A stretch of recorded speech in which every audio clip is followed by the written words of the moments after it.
You didn't miss anything. You didn't miss much. Because I was running a little late. And I was discombobulated. And I didn't have the right opening screen up. So... But anyways. Let us go. We're gonna hop right into the MSQ, and 2.5 is basically like 2 quests, and then we got a dungeon. And it's like the first actually somewhat complex dungeon. Actually with bosses that have like mechanics that aren't just tank and spank. So I'm kind of looking forward to it. Although, if we get a lot of sprouts, it might be a little painful. That last boss can be painful. So that's coming up. Keeper of the Lake. And then we're just going to keep pushing through. We got a couple of trials. Yes, tank and spank. That tank and spank is a MMO term. An MMO term. It's basically the tank holds the boss there and everybody just spanks it. That spanks the boss. Not themselves, the boss. God damn it. You know what? Let me just get this shit started. You're getting all this shit coming out of my mouth that shouldn't be coming out of my mouth right now, and I haven't even been drinking. Alright, so, we're going to resume. Hey, Arcos! Haven't seen you in a little while.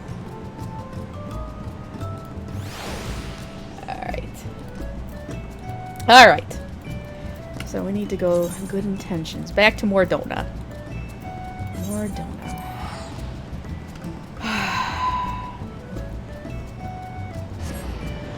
I'm on my second Dr. Pepper already.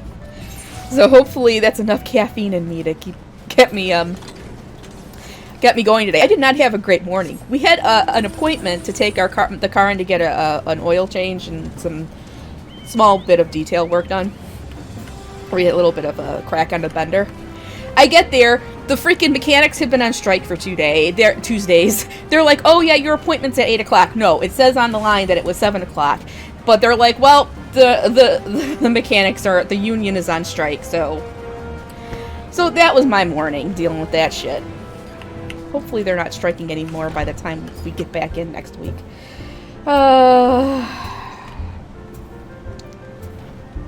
Well, I feel very fortunate that you're watching me. Then you could be of anybody you can be watching. You could be, someone who's a little bit better at games. You could be watching. All right, let's do that.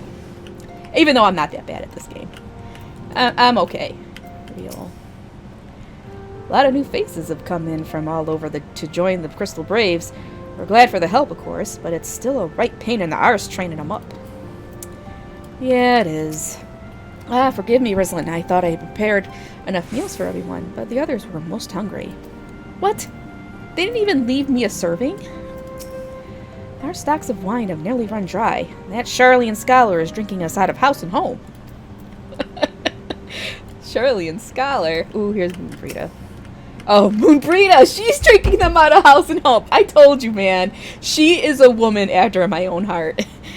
Trying to tumble the table now, are we? Don't give up, boy. Ida, line him up. Oh my god, she drank Thancred under the table. Okay, this is great. This is great. Hey, I just gotta say, you're pretty, you're alright. Oh yeah, she could hold her liquor. But you two is your own business. Don't say I didn't warn you. You know what's funny thing? My first time through, I did not see all of this. So this is great. A sip before practice, a sip after practice, and all too often a sip during practice. I do believe Moonbrita is having quite the bad influence on you. Calm yourself, Coultonay. It's just a little sip after practice. Clears out the cobwebs. No end. Oh my god. True, young leaders can be more amenable to new ideas. Then again, their lack of experience and influence can hinder their ability to enact reforms. I do not fault Sir Amric for being less than forthcoming with his beliefs. Not even the Highborn are beyond the reach of the Inquisition. Wait! So there's the Inquisition? Oh boy. There's a little fortune and far less fame in being a receptionist. But one must be realistic. Also, it would seem that I was grossly misinformed regarding the average earnings of a street performer. This? It's second nature to me already. Actually, as you play through the game, you slowly get new abilities and you learn them as you go. It's a lot better than just jumping in and boosting, believe me. I just click. I'm a horrible clicker. So, everybody else keybinds, I just click.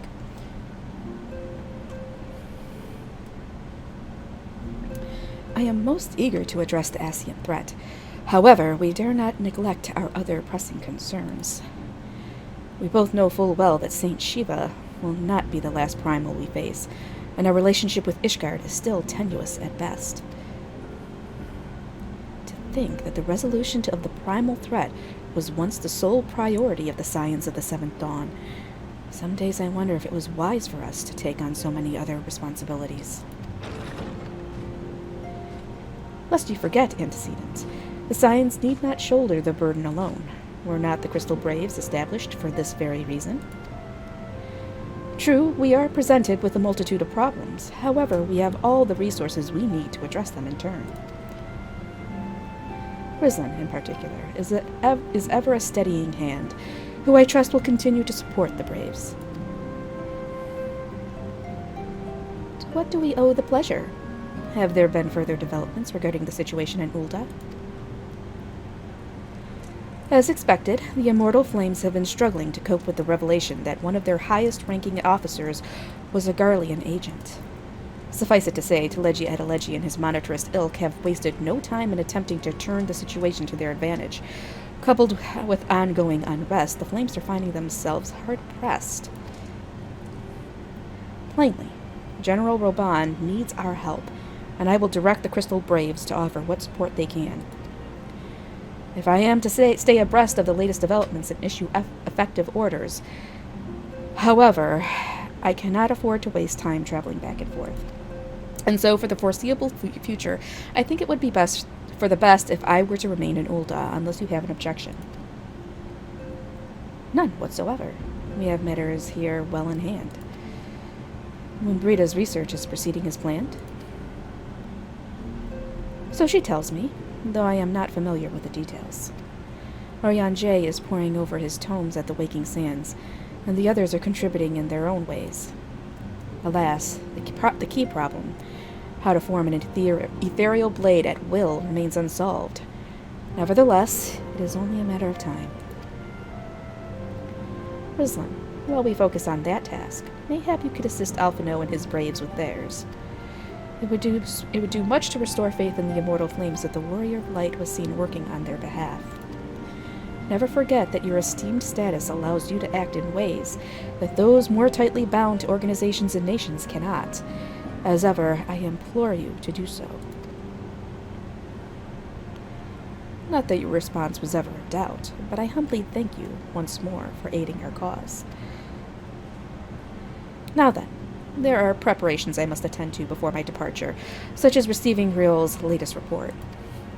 He has proven to be quite skilled in gathering information others wish kept secret, hence why I placed him under my direct command and ordered him to investigate the Ul'dah riots. When you are finished here, join me outside. Depending on what he has to say, I may soon have a favor to ask. If there are any developments on our front, I shall inform you at once in the usual fashion. You mean via link pearl. My explanation eases your mind. It can be intimidating, but actually I have some extra buttons on here, like duplicate buttons, just to make it easier. So they're things are close to each other. So I don't know, whatever.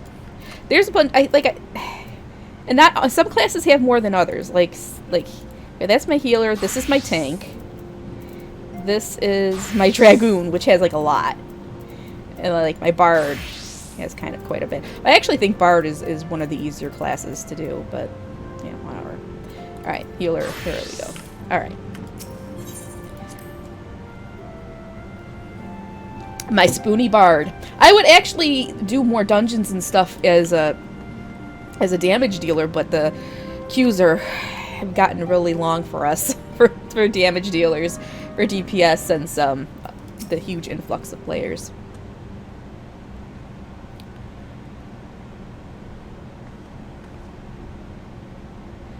Pleasure as always, Rislin. You'll be escorting the commander to Ul'dah, I take it. Actually, I had another task in mind for her. If you would be so kind as to repeat your report for her benefit. Right then. Me and mine have been making inquiries into the source of the weapons what found their ways into refugee hands a ways back. So happens we caught wind of something promising. A rather large purchase of sharp and pointy things by a black marketeer holed up near Highbridge. I doubt that this man would have secured such a quantity of weapons if he did not already have clients waiting. Clients that, for whatever reason, would prefer for this transaction to remain secret. Brings to mind that merchant what caught an arrow while talking to Rislin, don't it? Generous fellow he was, doling out swords and spears to the downtrodden and disgruntled. Which isn't to say that these clients have the same mischief in mind, but if you want to be sure, it might be prudent to intervene before they collect their goods, savvy?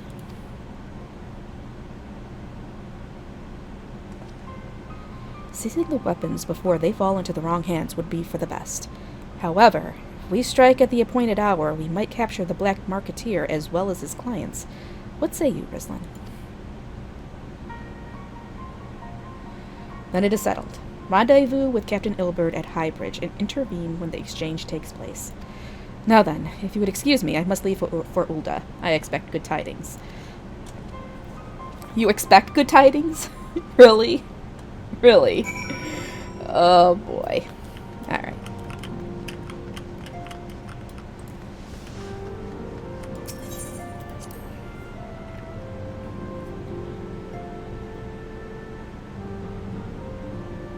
Oh wait, wrong way. Damn it. Well, you know what? I don't even need to do that. We're just gonna port. We're just gonna teleport. So things are heating up with the whole Ul'dah intrigue.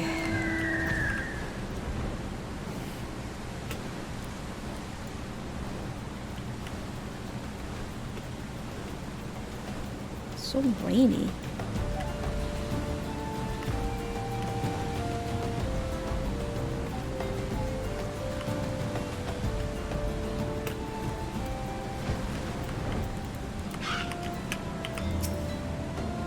Ah, Rislin. My scouts have been keeping a close eye on the Black Marketeer, and it would seem that his guests have arrived. It would also seem that he has hired more than a few men to stand guard, common thugs of no consequence, but they nevertheless pose a threat. Even so, I feel compelled to apologize. This is far beyond a woman of your standing, and Commander Leveilleur needn't have dispatched you hither. Gabby!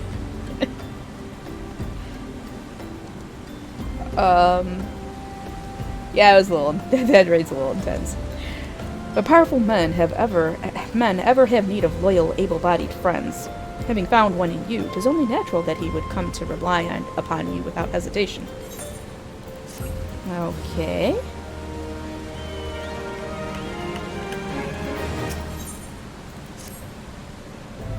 Now then, we should make for the burning wall without delay and secure those weapons. The first unit will ensure that the clients do not escape. With me, Rislin. Okay.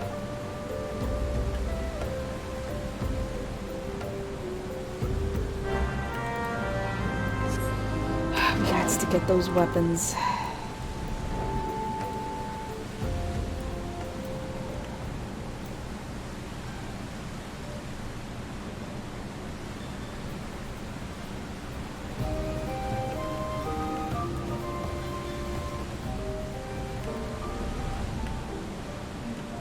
What?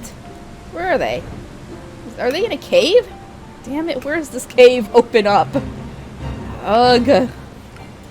Oh, here, it's up here. Never mind. I spy the one man, but there are sure to be others. I have a plan.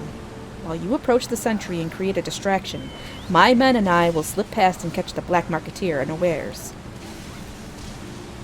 Once you've disposed of the thugs, wait for us outside the tunnel entrance. Any questions? Then let us be off. Good luck, my friend.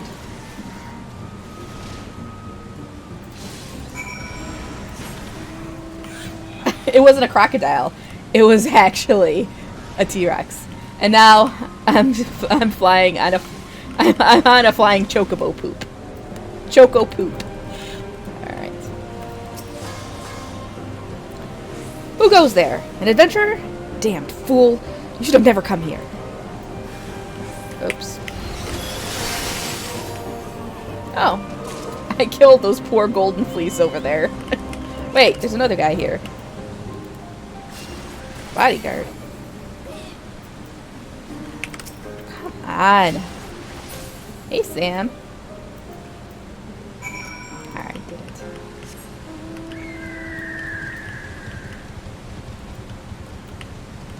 it. Well, it makes it less sensible, actually. But I ran a whole crap ton of Praetoriums to buy that T-Rex, so I want people to know it's a T-Rex.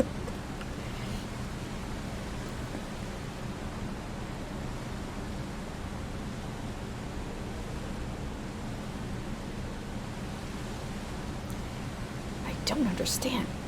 What is this all about? Rah! What the heck? What's going on? Oh yes, everything is well. Oh, Billbird.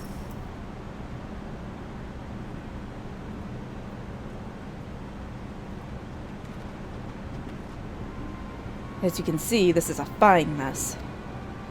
When I tried to restrain him, he drew a hidden blade and lashed out. But before I could disarm him, one of my subordinates panicked, and this is the result. How foolish of me to underestimate the bastard, and to bring an inexperienced recruit. Commander Leveilleur will be most disappointed. Damn it all! Golden opportunity wasted! As for the clients, though we know not how, they slip past our perimeter. At present, the first is currently tracking a party of dusk-white sellswords we suspect may be them. Would that we could have enlisted the aid of the Immortal Flames or the Brass Blades. Alas, we're here to aid them. They're in no position to aid us. Well, at the very least, we have secured the weapons. Yet even the accomplishment is lacking, for the information we received indicated a massive shipment. This is anything but.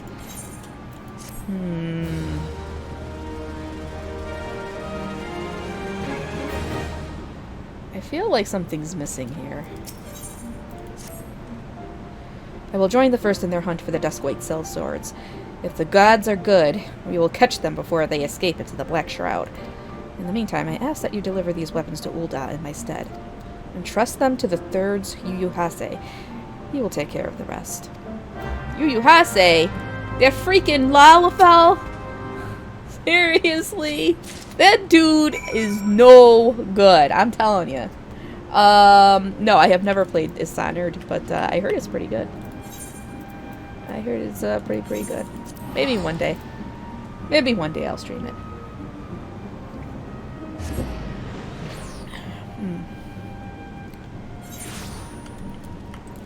Alright, so... Husting, Strip, Beaver Skill. We'll just do the Beavers.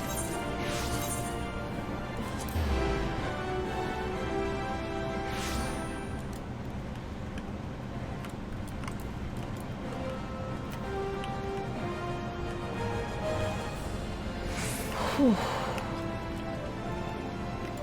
I think this is like the back alleys of Ul'dah. There's a lot of poor people, indigents, like refugees and stuff. They are not! They are not! What about Tataru? Seriously, what about Tataru? Ah, the Warrior of Light, ever reliable friend to the Crystal Braves. You have my deepest thanks for your assistance in Kirthus. Now, what brings you to us this day?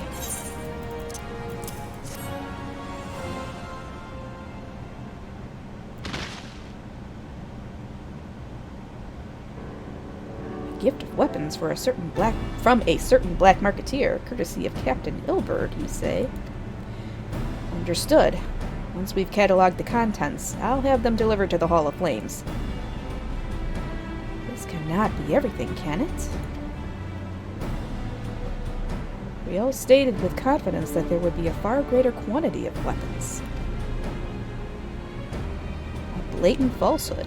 Clearly, Riol is unfamiliar with the ways of Olden merchants, who ever strive to present themselves as greater than they are. We should be thankful that this information was not completely erroneous, and that we managed to achieve anything of worth at all. Still something worth celebrating, isn't it, Lieutenant? Besides, we've got more important things to worry about, like fighting those Garleans up north. There'll be no fighting if I have anything to say about it. Our orders are to stand watch, not to seek glory in battle. If you have no further need of us, then I shall take my unit to the cerulean processing plant. Time for the Fourth to earn their keep, eh? Fight well, Alien, for the freedom of all. I think it's Alien, maybe. Alien, maybe. Wilred. I love me some Wilred. Oh boy. Excellent work as always, my friend. Rest assured that the Immortal Flames will hear of your contribution. Until we meet again. You know, the way he did that, it looked like he was flipping me off. With his hand up like that. Rislin, a word if it please you. Not here. Look for me at the Sapphire Avenue Exchange. No need for whistling this time. Don't you worry. Oh boy. Word.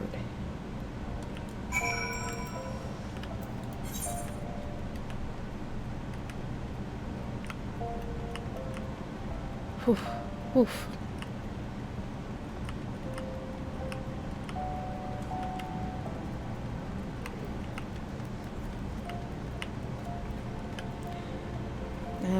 I don't know about this, you guys.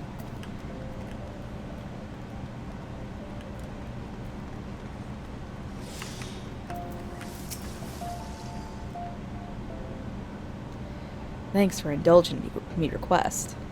Few places better than a market for privacy, I find. All the hustle and bustle and commerce means most conversations go unnoticed. I'll get to the point. At the Burnin' Wall, when you and the captain interrupted the exchange, what happened? Tell me everything. Leave no detail out. And I start moving my arms as I explain fervently in 2 seconds. That's not quite how the first told it. These Duskwights they were chasing. Latest word is that we lost a trail. But you never saw 'em yourself? Not before the fighting started, and not after? Something ain't right. I don't know what it is, but I can feel it in me bones. I'm not daft enough to be misled by some merchant's drunken boasts. Our information was reliable, goddamn it.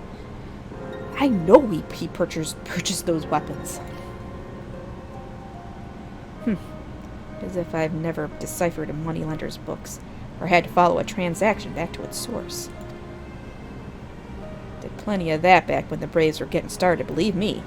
The commander wanted assurances that we weren't taking Gil from the wrong sort of benefactors.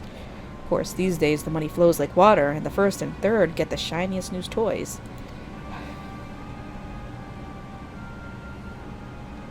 Forgive me, friend. I have a lot on me mind these days, and I appreciate you lending an ear. Right then. Let's get back to it. The first and third's getting all the shiny new toys, eh? Uh-oh. Minfilia. No, Tataru. Rislin, can you hear me? This is Tataru. Your presence is urgently requested at the Rising Stones. Please come and see me as soon as you are able. Uh-oh. This makes me nervous. Why isn't Minfilia calling?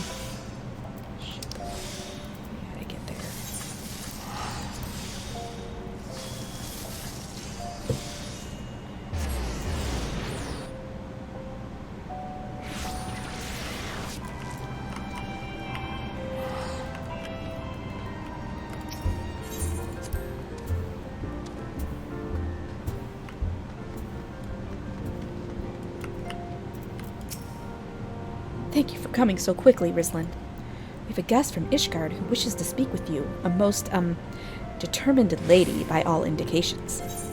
Oh boy, I think it's Lucia. Our guest is with the antecedent in the solar at present. Let's not keep them waiting any longer, shall we? Well, you know what, Tataru? I gotta go see what everybody else is doing first. I gotta go see everybody first, then we'll go see her. Though it may seem tedious when compared with the smiting of terrible foes, poring over crumbling scrolls in one of Ascians' most important duties, without the illumination of knowledge, we but vainly flail at specters in the dark. We were able to locate these elusive manuscripts in the archives of the Thaumaturges Guild. I had spoken much with the new guildmasters, but thankfully they were quite willing to accommodate us in our research. Oh boy. In hindsight, mayhaps sending a lady in my stead was not the wisest of decisions. Pray ignore my ramblings. What? I traveled to Ul'dah to meet with Thancred's friend, the one who promised us that rare ore. She began cursing me with words I have only ever heard from the mouths of pirates. I still have no idea what she was so angry about. Wait. Was he his friend in quotes? Oh my god. For fuck's sake, Thancred. Keep it in your pants. I must confess, the relationship between those crystal formations and the destruction of the Ascians quite escapes me. Professor Lambernet has published a thorough study on corrupted crystals and their properties. I highly recommend you procure yourself a copy of his work. Okay.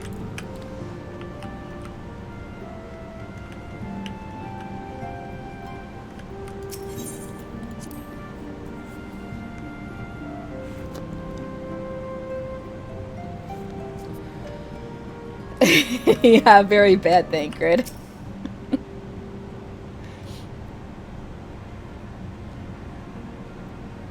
We have a guest from Ishgard who wishes to speak with you. I believe the two of you have met. We have.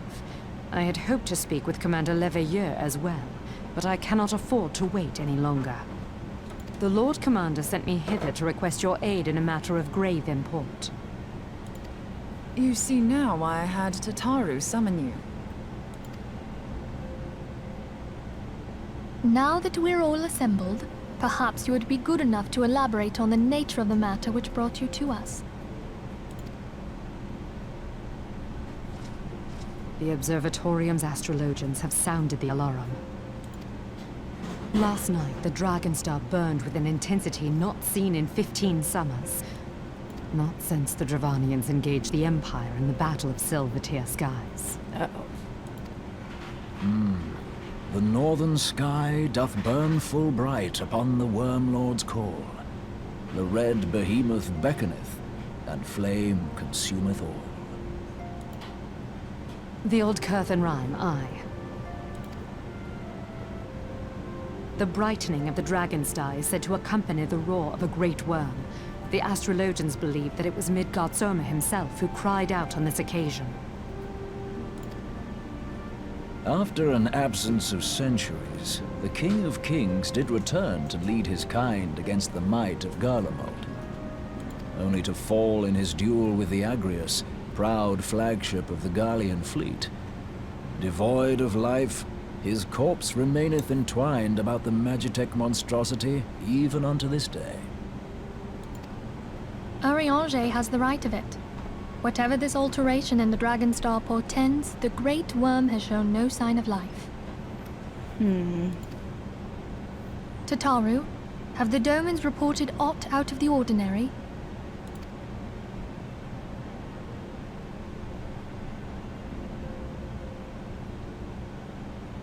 Correct me if I'm wrong, but if Midgard-Soma had roared, wouldn't we have heard it here in Revenant's Toll? Roar is but a figure of speech. Dravanians can communicate in ways beyond our ken. You mean telepathically? It is for this very reason that we are forced to look for signs in the heavens. We cannot say with any confidence that a great worm roared at all, much less that it was Midgard-Soma. Only by directly examining the Keeper of the Lake can we be certain. However, It will take too long to gain the Holy See's approval to dispatch the Temple Knights. Therefore, Sir Emmerich would entrust this task to you. Do you accept? Well, of course I accept. It's more shit for me to kill. Let's do it. We knew you would not disappoint us. Now, if you would excuse me, I must return and assist the Lord Commander. We have precious little time to prepare. To prepare for what, pray tell? When a great worm rules, his brethren cannot choose but answer. We prepare for battle. Oh boy. No, don't give me a first timer take. The last time I actually did this, I was on running on my Bard. And I tell you, I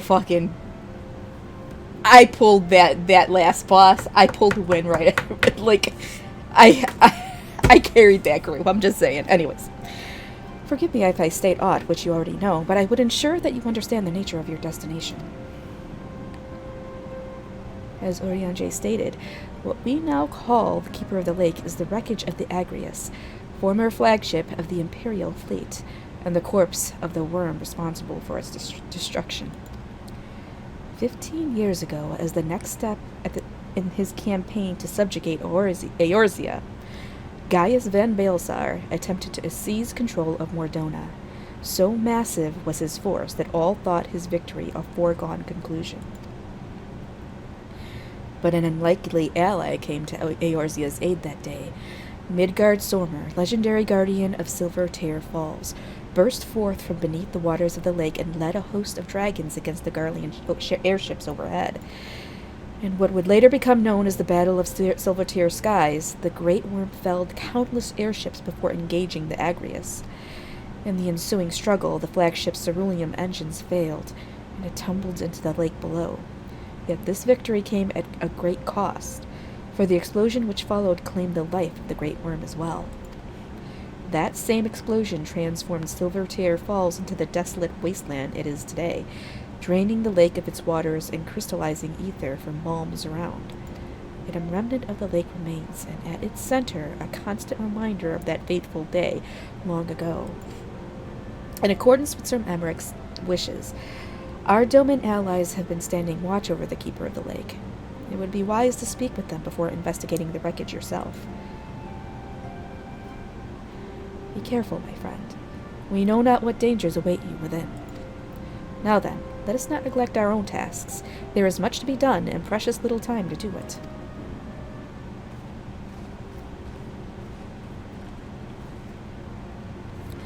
Oh boy, your hoping intensifies? You really, really want me to get all sprouts. Oh no. Oh no. Oh man. I remember doing that the first time with our free company. And it was, like, we went in with like no idea about anything. And yeah, that was fun. That was fun. Alright, where do we go? Alright, I guess we gotta fly out there. What do you mean seeds, not sprouts? Seeds are even worse. I don't even think there is seeds. Oh my god. Alright, we'll see. We'll see.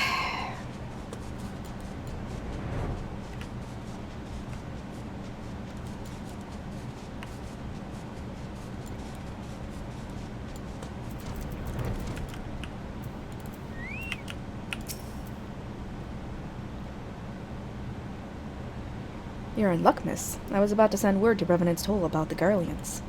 Of late, I've seen small airships, likely from Castrom's Sentry, come and go from the Keeper of the Lake, though I cannot say for certain at this distance. I believe they may be salvaging something from within the wreckage. The Castrom supply lines have been cut for some time, and I'd wager they're desperately in need of spare parts and other equipment.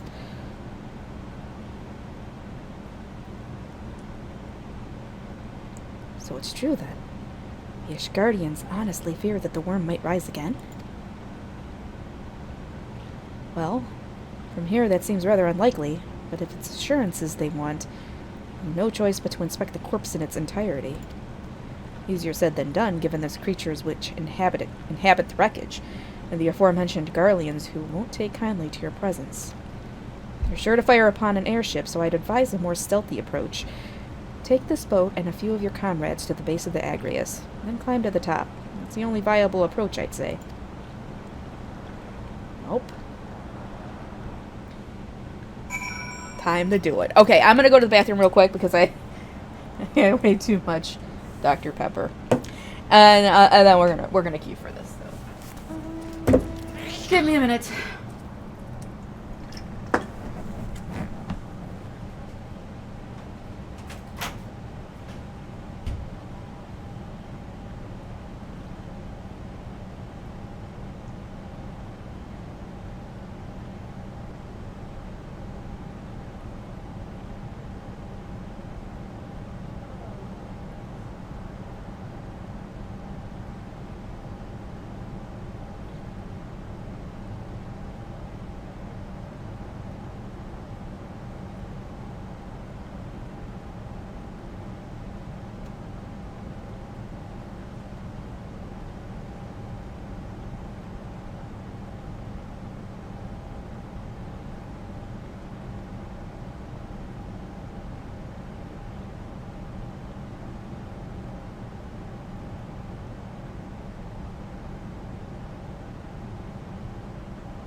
Alright, let's do this.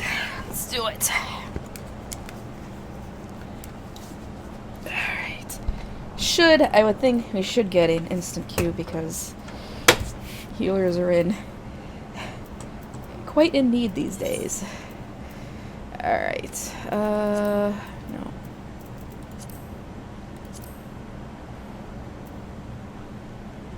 There we go.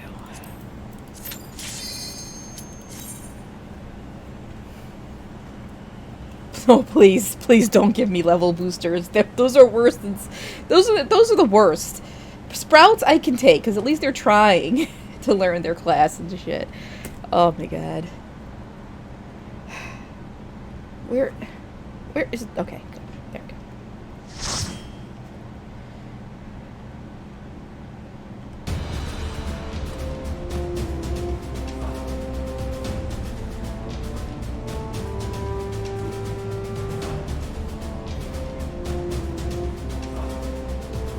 Of the lake.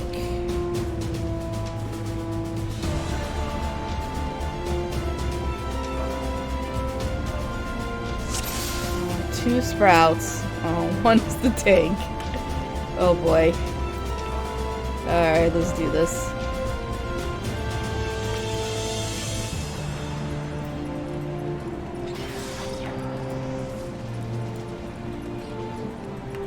No yussing.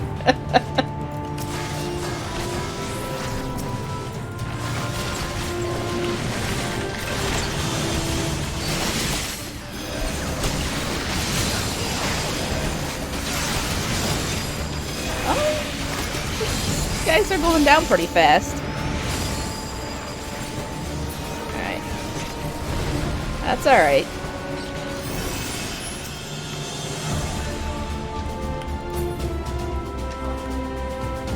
Oh boy. We got a bard that wants to pull.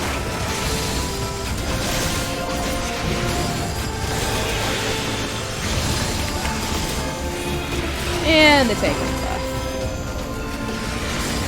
You know what? Don't do that, tank. Seriously. Either you pick them all up, or you just get the group and then do it. But don't fucking wait until the group's half dead and then run. It is so annoying.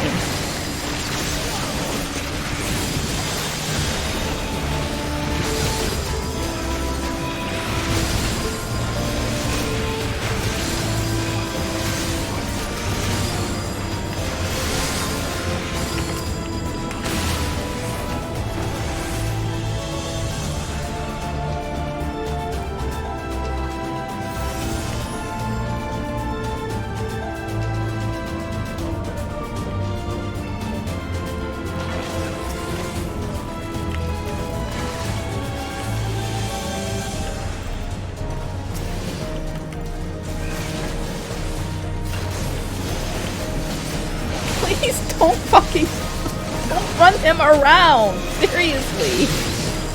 Oh my god. Alright, never mind. This is fine. We're fine. We can do this.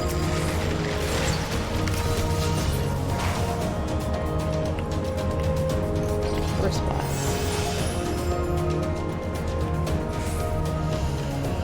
Okay.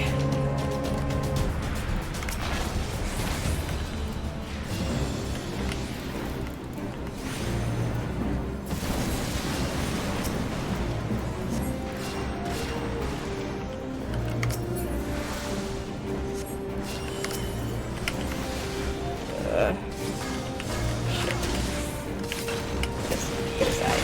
There we go.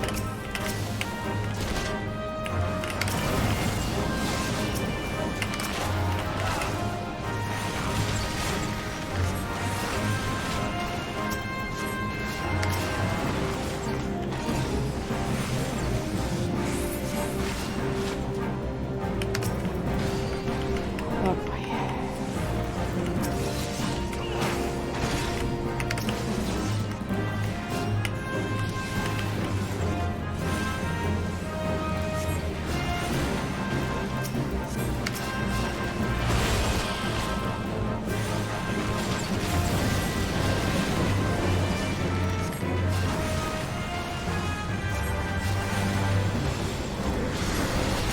Oh no.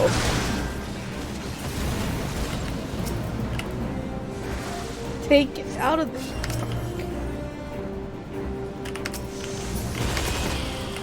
Alright.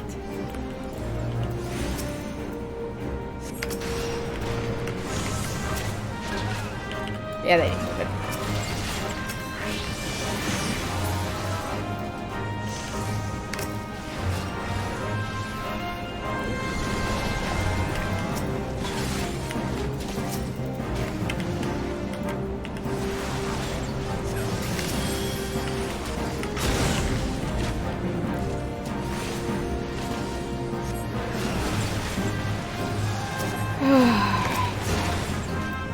This isn't so bad. This isn't so bad so far.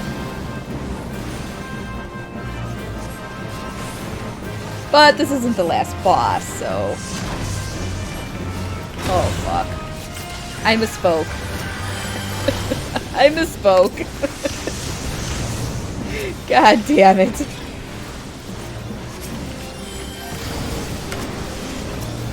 Jet. Scared the shit out of me. All of us going down to like 5% health. Alright.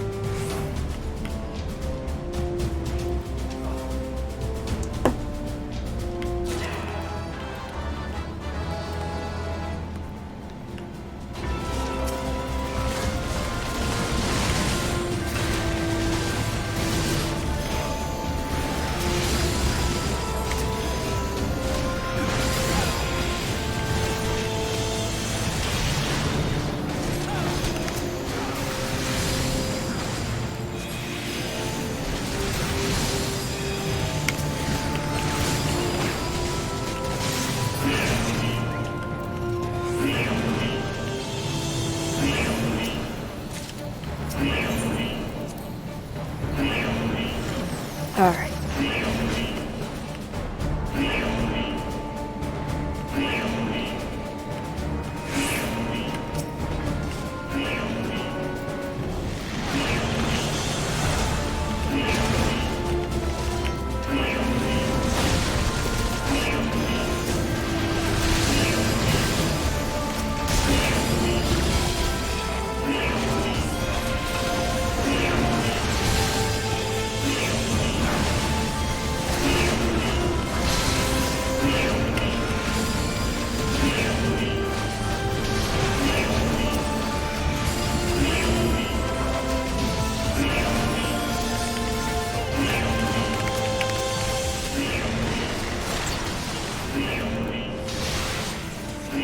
Thing is, this bard is using the songs.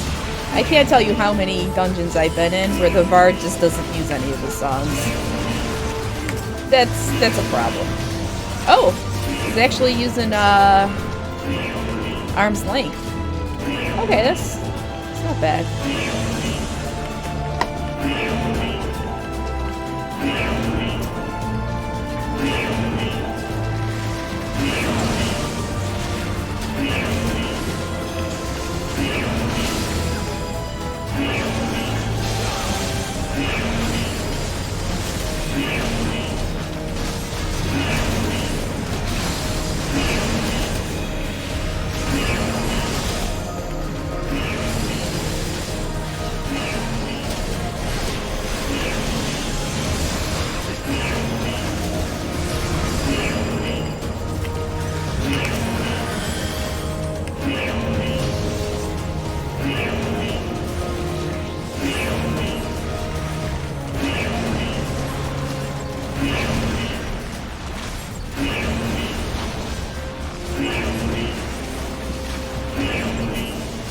Alright. Next boss. Oh, I don't like this next boss. I remember which one it is. Get the key. Alright.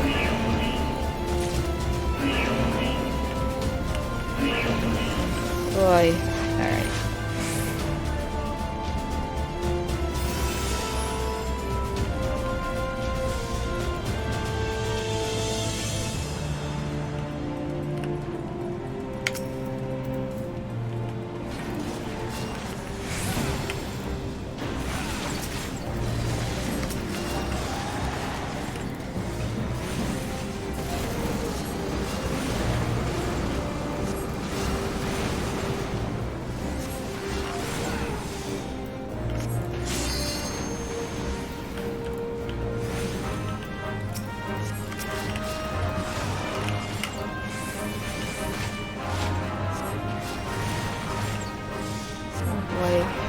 Shit.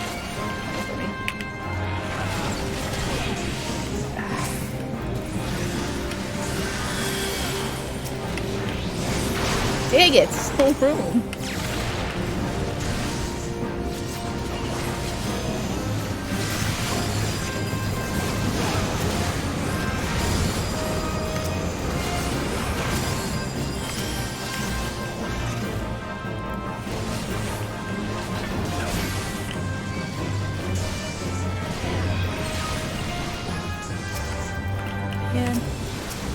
Okay.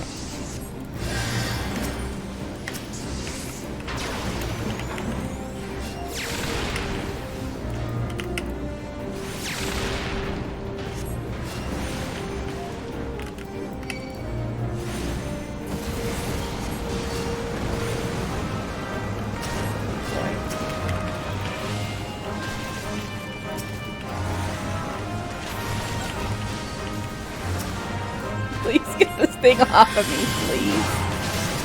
Oh, man.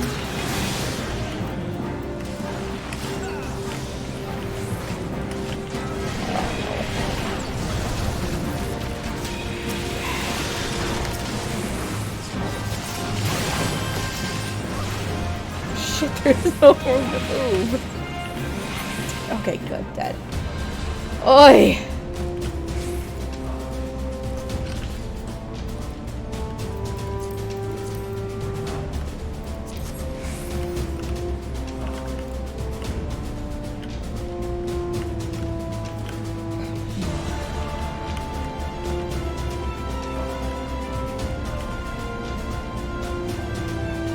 They go. Oh, they're here. Never mind. You'd think I'd done this before.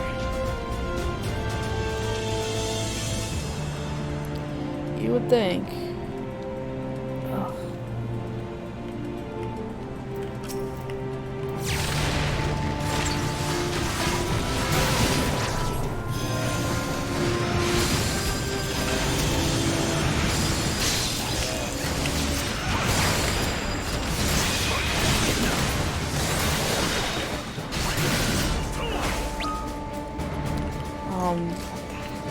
What? Ow. I'm in the middle. He does this shit all the time when I'm in the middle of dungeons. I think he looks to see if I'm in a dungeon, and then he fucking starts giving me shit.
Alright, last boss time.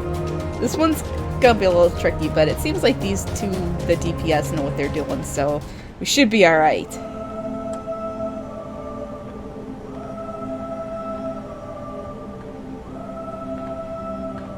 Who treadeth now upon my bones, and waketh me from slumber sweet? Oh boy.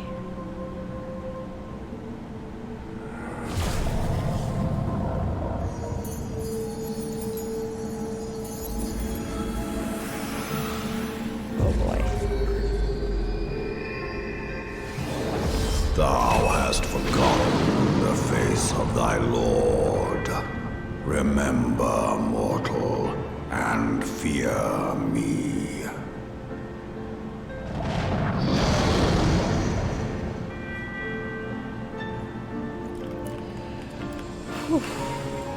Well, I am,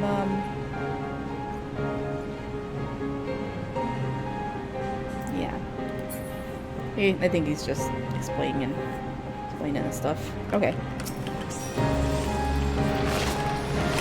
Oh, this is like, you got, this is the beginning of all this shit you gotta avoid on the ground. A lot of shit to avoid.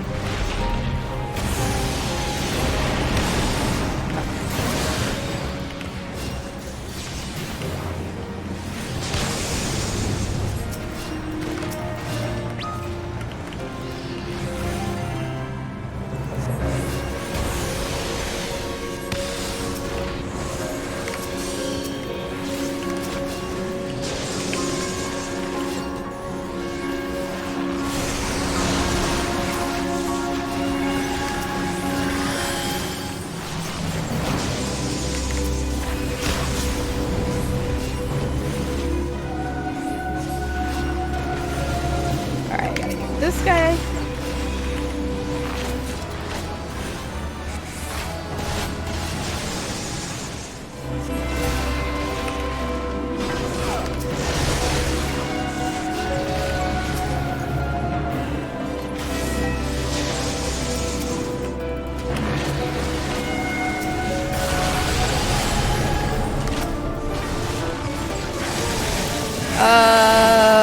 This ice dragon? I don't think so.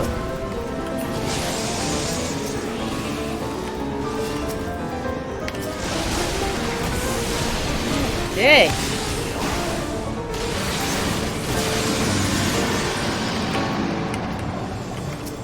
This is Midgard Stormer. He's like a big dragon that was sleeping, and I think we woke him up.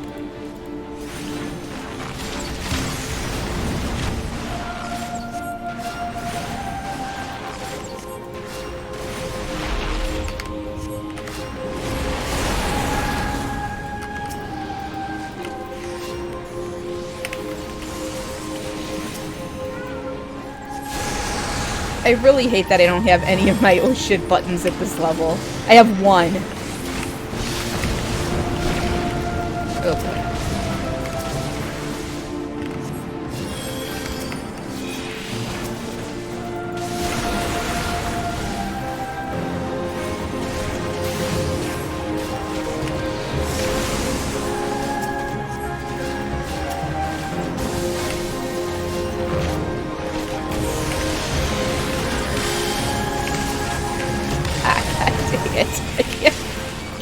It's just everything everywhere. Oh,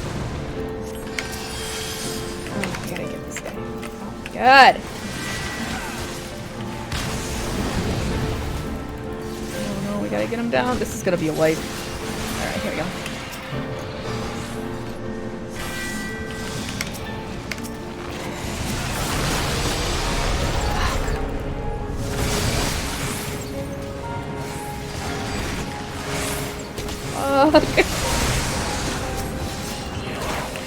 Damn it.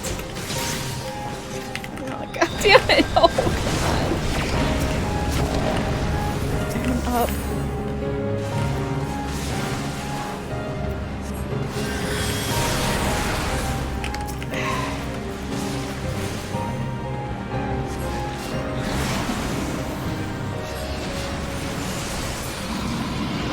Okay. Alright, that wasn't a wipe, thank God. Wasn't alright. Whew.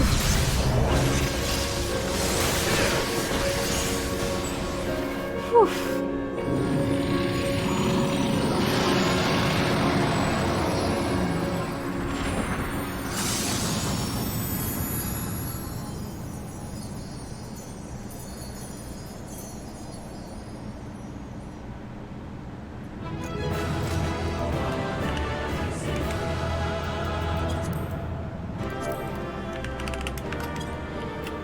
Let's give the comm to this guy.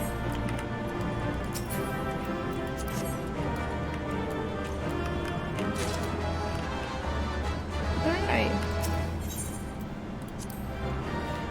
Alright. No, dragon's not dead. I think he's just subjugated. By her gifts hast thou earned a moment's reprieve.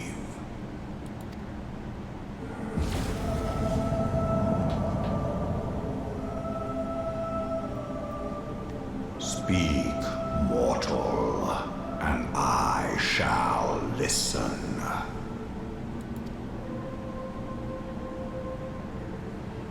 Guided by a star. That My laugh. people have heard the song. Ishgard shall burn. Sons must answer for their father's misdeeds. We do not forget. We do not forgive.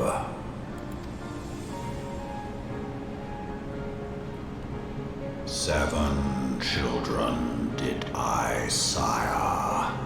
One now singeth of retribution.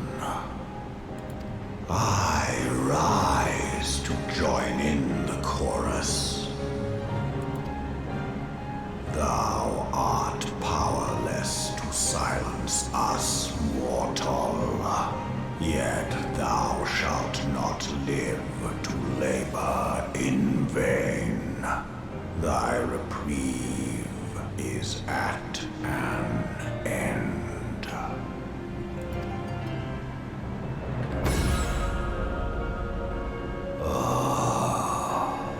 Trickery is thy shield.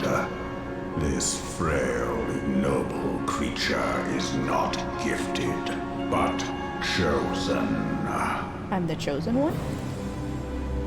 Hearken to me, Hydaelyn. I remember, and I consent.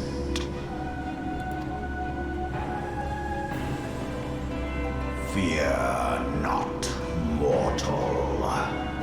I shall not harm thee.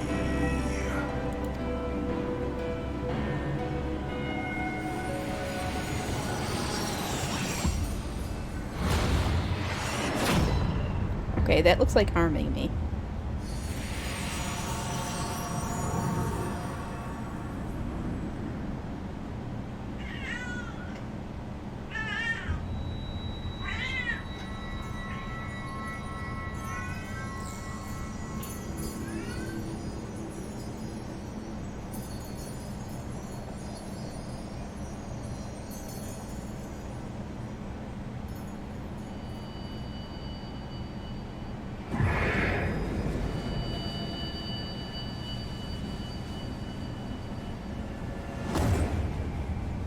What?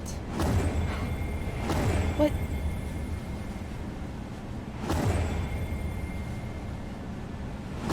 Those are my lucky charms! Oh noes. I don't think I am protected anymore.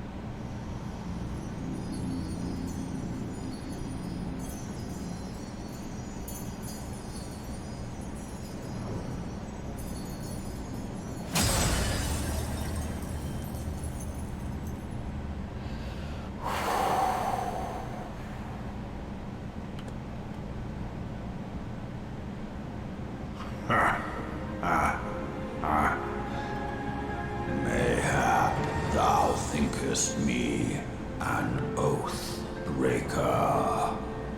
Thou art mistaken. If thou comest to harm, it shall be by another's hand, not mine. I did but strip thee of thy mistress's feeble blessing. Well, give it back. I need it. I need it. Thou didst profit much by her grace, but no more. Okay. No, give it back, really.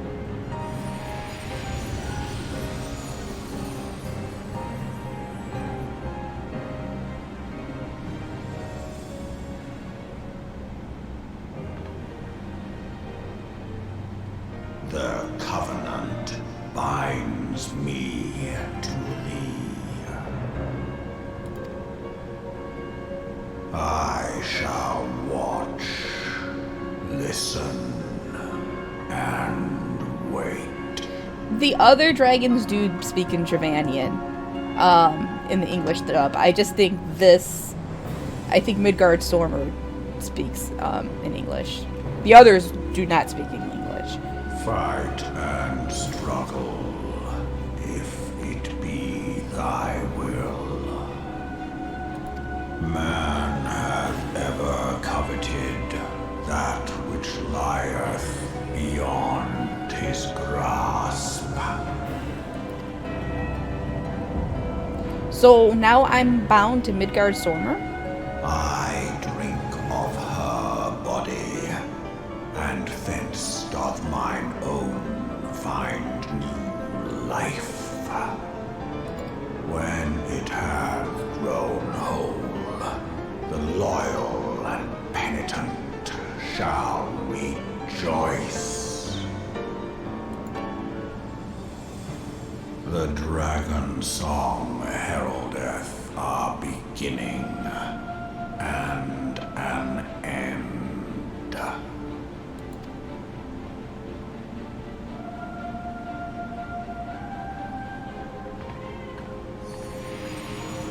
So, Midgard Stormer made some type of deal, or promise, or covenant with Heidelin, huh? Interesting. Because I'm the chosen one, clearly. But now I have, as you guys can see, once you do this quest, you get him as a pet. Here we go. We're gonna summon him. There he is. He's my little guy. My little guy. Alright. I was beginning to fear the worst. Were those explosions I saw? But you shouldn't waste time talking with me. Alphino left a message stating that you were to return to the Rising Stones at once. Anixia! Alright, hold on. I don't know what's going on with her. Anixia! What is... Come here.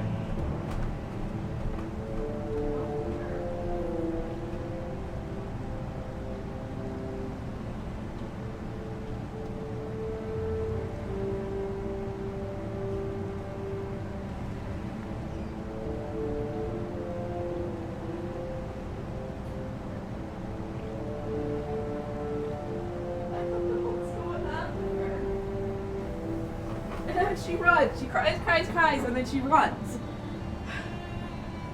Alright, sorry. Yes, he's a cute baby dragon now. Cute baby dragon. Alright. Alright. Back to the Rising Stones. I love it when Chewie yawns. And I like boop his tongue. And he's like, why you do that, mommy? Don't do that. I'm trying to yawn here. Alright.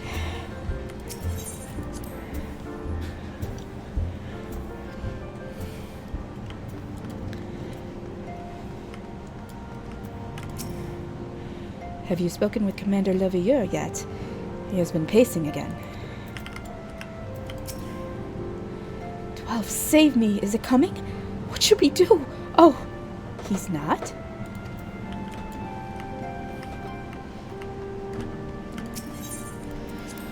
Oh boy, what's going on now? I just took care of this shit. Now some other crap's going on. Oh man. Praise the 12 that you were hale and whole. I came as soon as Minfilia informed me of Sir Emmerich's request. You have completed your investigation of the Keeper of the Lake, I take it. Then I would hear your report.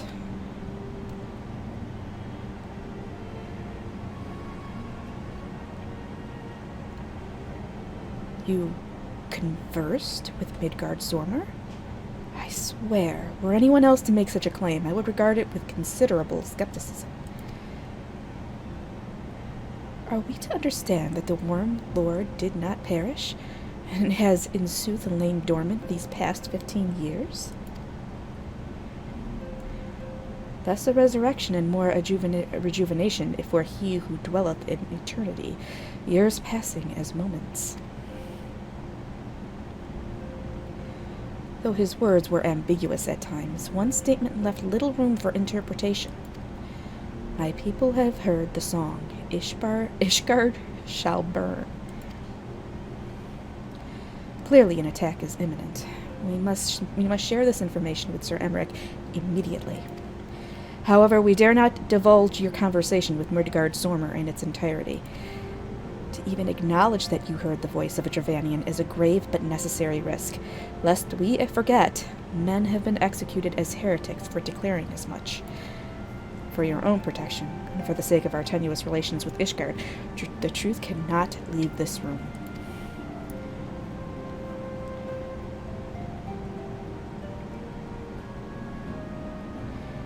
As for how we shall present our revelation to Sir Emmerich's emissary, you may leave that to me. Pray remain here for now.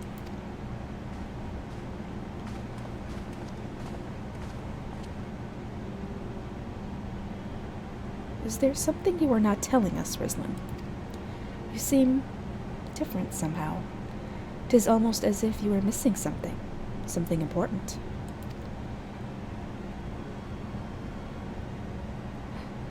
For Fend. Midgard Zormer stripped you of the blessing of light? Are you all right? How do you feel? I see. It is a relief to hear that you are otherwise unharmed. It beggars belief that any being could possess the power to deprive you of her blessing. Midgard Zormer made mention of a covenant, did he not? One of the ancient myths regarding Silvertear Falls states that when the waters came into existence, so too did the Great Worm. Althik and Nymea, brother Time and sister Fate, decreed that Midgard Zormer ever watch over the source, from which all water and magic is said to flow. I wonder, what if this was the covenant of which he spoke, and 'twas not the gods with whom he treated, but Heidelin herself? Well, if he was watching over you as he claimed, mayhap he will have an opportunity to ask. Let us keep this matter to ourselves. I do not wish to burden our friends needlessly.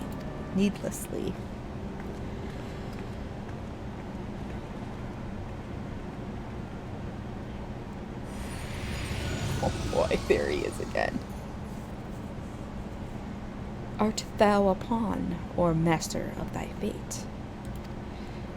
What hast thou wrought by thine own hands, mortal?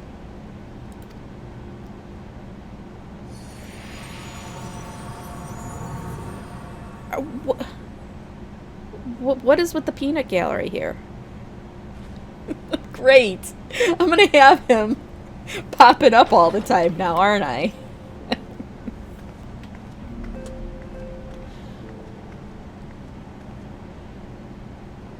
My friend, I can scarce believe it. You confronted the Worm Lord and lived to tell the tale.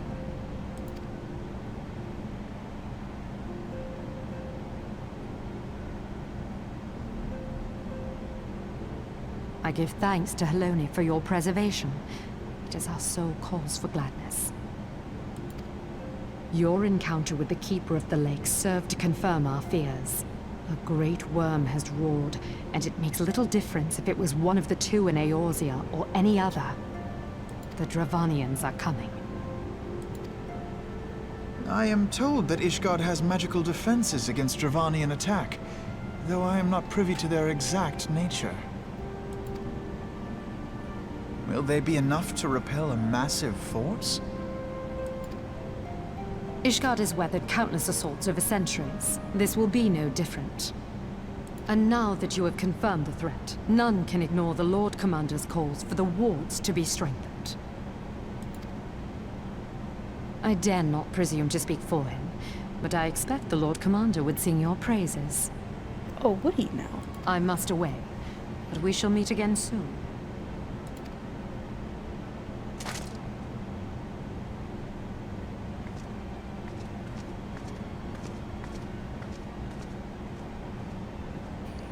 Everybody's like, oh shit, we just dodged a bullet. Seriously. Countless assaults weathered, and this will be no different? Why am I not convinced?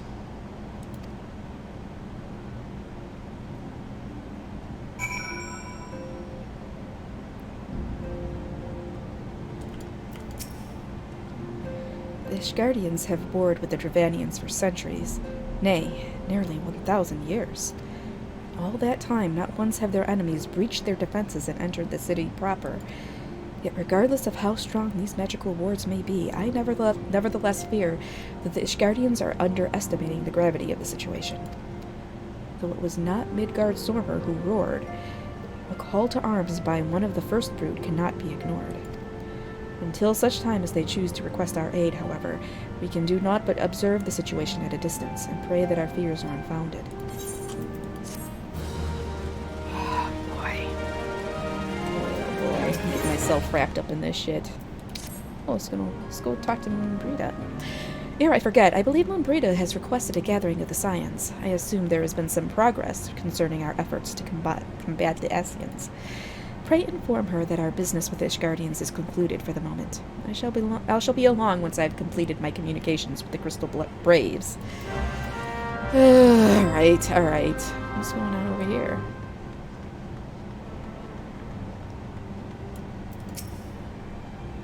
All done with your talk of dragons. Wonderful, because Ascians are next on the menu. Let's head into the solar, shall we? Time to deal with some Ascian ass. Ascian ass.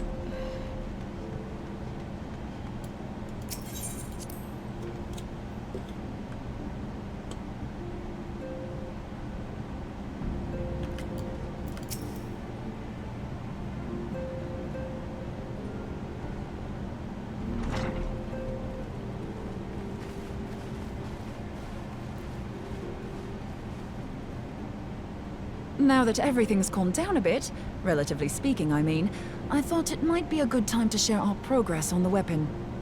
I believe we're on the verge of a breakthrough. Well, don't keep us all in suspense.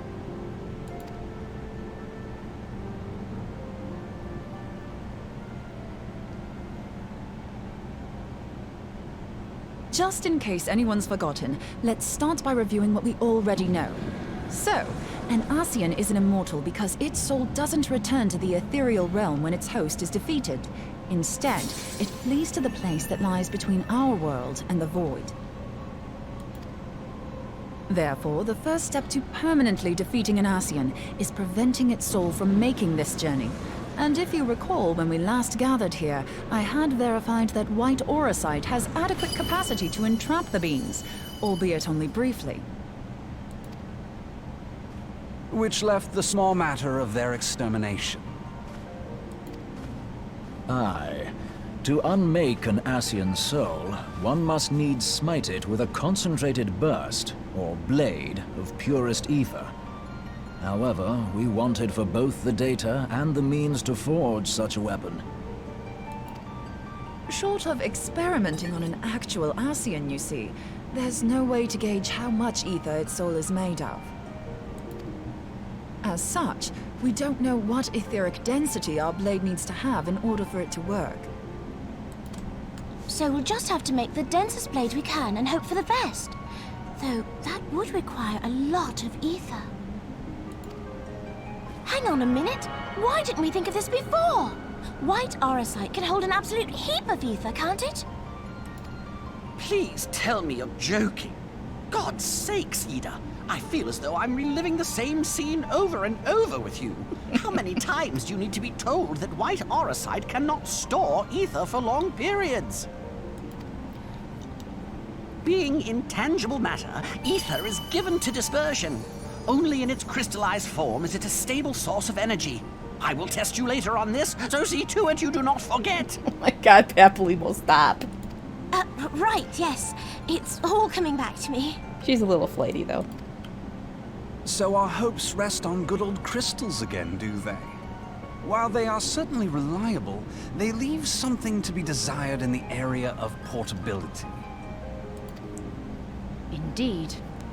I am reminded of the quantity of corrupted crystals required to thwart Leviathan, and the extraordinary lengths to which the Lamentsons went to transport them. What if it should prove that a similar quantity was needed to destroy an Ascian's soul? Or still more? I do not envy the poor sod who has to lug all of that around, on the off chance that an Ascian appears. That's the very problem we set out to solve. And I reckon we've found the answer. If it isn't practical to lug around the ether we need, we'll just have to draw upon another source. And the only viable source is the land. If you mean to tap the Great River of Ether, know that it will entail considerable risk. Meddling with the currents may well induce a surge like to the one which despoiled Mordona. Give me a bit more credit, will you? Why would we need to tap the river when there are veritable reservoirs jutting out all over the land? I speak of corrupted crystals. It might be that their aspect is out of balance, but a crystal's a crystal. It contains ether, and we can help ourselves to it. While corrupted crystals are indeed abundant, there is no guarantee that they will be in close proximity at a crucial moment. But what if we don't need them to be? What if we could tap their power from afar? A malm away, say?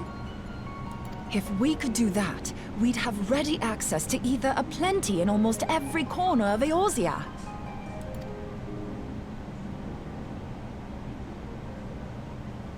I've yet to put my theories to the proof, but I've got a good feeling about this. If no one has any objections, I'd like to see where this avenue leads. If you think it worth your while, you have my blessing. But tell us, what are your theories? I, for one, am most eager to understand the process, however vaguely. I thought you might say that, but no one wants to listen to boring old theories all day, do they? I know I don't. So with your permission, I'd like to try something a bit more hands-on. I've already built an etheric siphon especially for this purpose, and I've been meaning to try it out.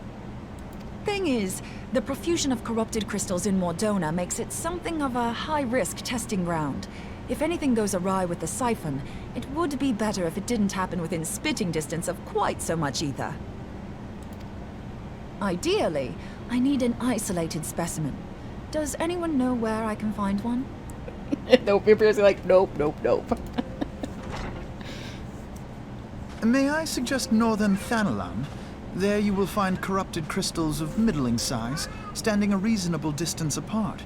Ideal for your needs, I should have thought. Oh, and if you do elect to visit the place, I should be much obliged if you would assist me in another matter while you are in the area. Has something happened? Movement has been observed at Castrum Meridianum. During Operation Archon, the Alliance dealt the stronghold a heavy blow. Its facilities were extensively damaged, and its garrison reduced to a fraction of its former strength. Not long after our forces withdrew, however, their ranks were replenished by reinforcements from Castrum's sentry. They now seek to rebuild, and to this end they have their sights set upon the ceruleum processing plant. Having lost the Empire's support, the 14th Legion lacks the resources to sustain itself. To them, This is a bid for survival, and they will doubtless fight like desperate men. Though I have dispatched the Crystal Braves, I fear their strength alone may not suffice to stay the Imperial assault. I would request the Scion's aid in the defensive effort. If I didn't know better, I'd say you were trying to inveigle us into fighting your battle with the promise of shiny crystals. Probably. Well then, consider me inveigled. I won't lie, the crystals you speak of sound perfect, so the Garleans have to go. Besides, we can't afford to beat about the bush. There's no telling when the Ascians will next appear. Thine eagerness to hurl thyself into the jaws of danger cometh as little surprise. Exercise due caution, I prithee. Though you have become a Crystal Brave, you are yet a Scion, Alphino. We could hardly refuse you. Pray, join the Crystal Braves and lend them your support. Thancred and Papalymo shall accompany you.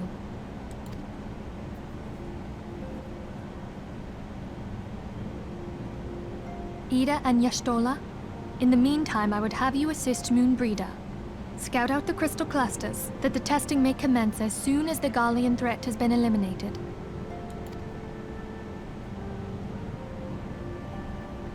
If it please you, I shall continue mine own experiments on white orosite.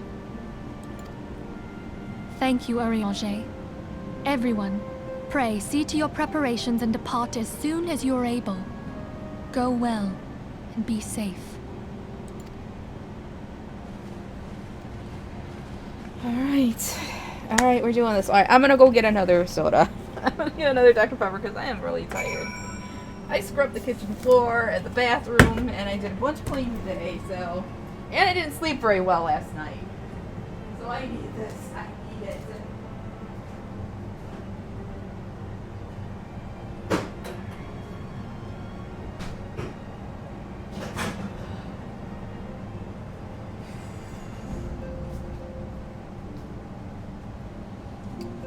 Alright, hopefully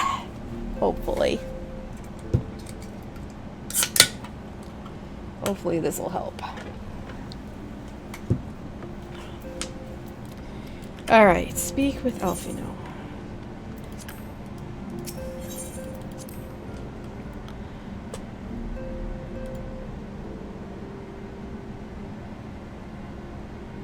Alright.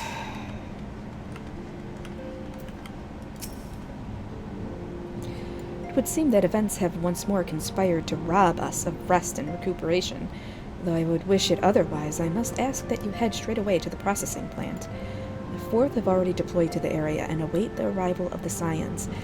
Wilred will brief you on the developing situation. Meanwhile, I must rendezvous with Captain Ilberd at our headquarters in Ul'dah. I shall take command of our forces there with a lighter heart, knowing that you go to support the front lines.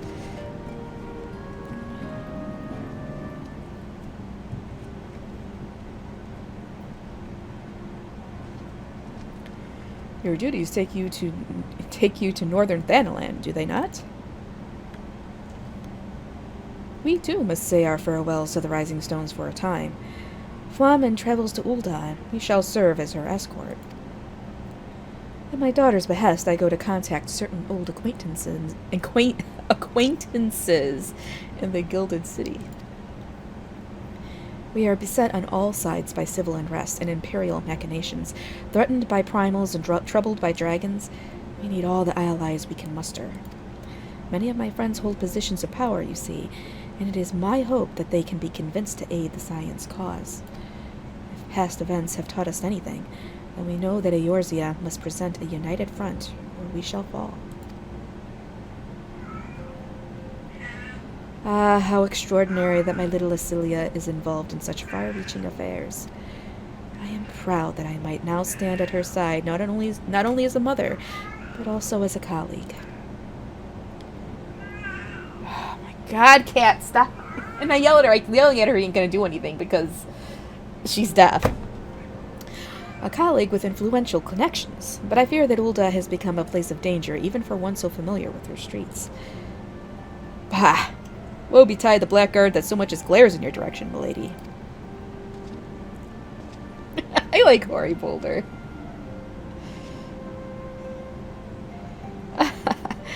I shall be well protected, it seems. Shall we be on our way, then?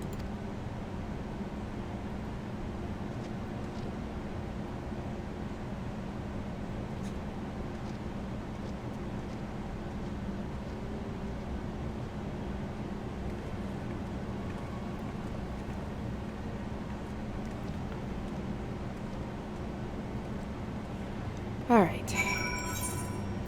Time to rendezvous with Wilrid. Where are we? We're on Ether on Demand. Okay, so we're still in 2.5. Still in 2.5. Alright.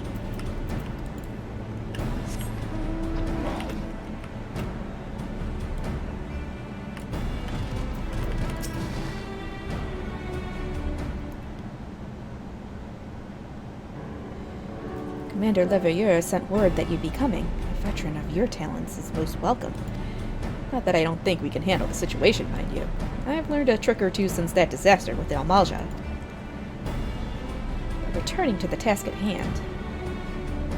The Flames reconnaissance scouts have reported Imperial soldiers assembling at Robon's Push. Such a force is likely interested in only one thing: getting their hands on the resources found here at the processing plant.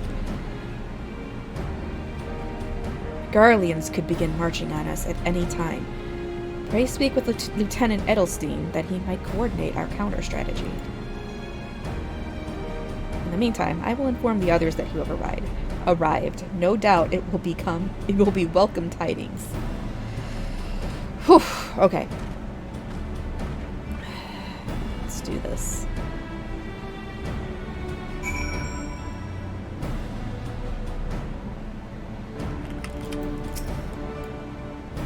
Captain Hollis! My soldiers yet tell tales of your deeds during Operation Archon.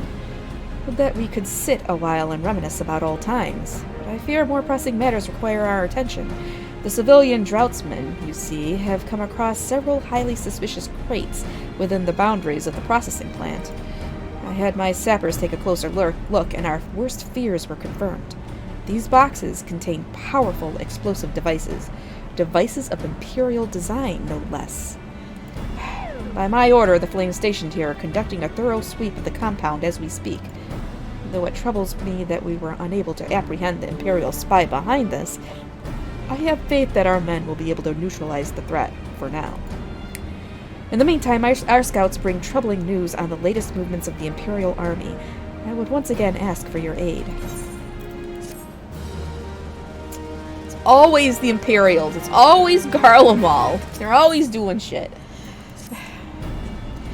We've been keeping a close eye on that Garlean garrison, and it would seem the Imperials have finally begun to mobilize. According to the reconnaissance report that just came in, the squads seen leaving the castrum are too few in number to effectively take and hold our position. They will likely mount a swift assault and focus on the acquisition of resources.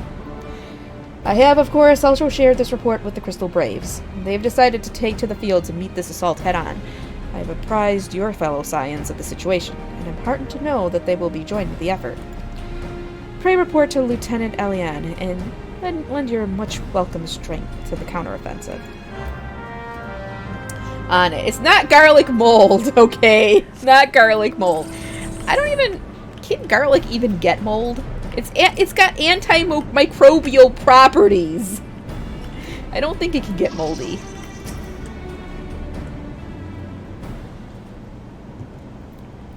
Glad to have you with us, Rislin. As I'm sure Lieutenant Edelstein has explained, the Garleans have deployed a small force from Castrum Meridianum. Our main column assembles to the north near Dalamut's Talons, but we've also spied several squads attempting to conceal themselves on the approach to the west. They wish you to rush forth and commit to battle with the main column, leaving the God damn it, Ilbert, be easier to read. Leaving the detached force free to raid the plant and pillage supplies. Not much of a strategy, but these are desperate men. Oh, really? Captain Hilbert.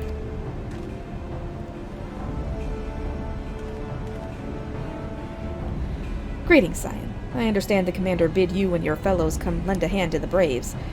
With such mighty heroes at its disposal, the Fourth should have little trouble contending with aught the Garleans might throw at them. But even you cannot be everywhere at once. The Third was getting restless holed up in Ul'dah, so I marched them out here to fill any holes in the plant's defenses and add their numbers to your counterattack. Reinforcements are welcome. We have enough soldiers now to divide our own forces and safely engage the enemy far beyond the walls.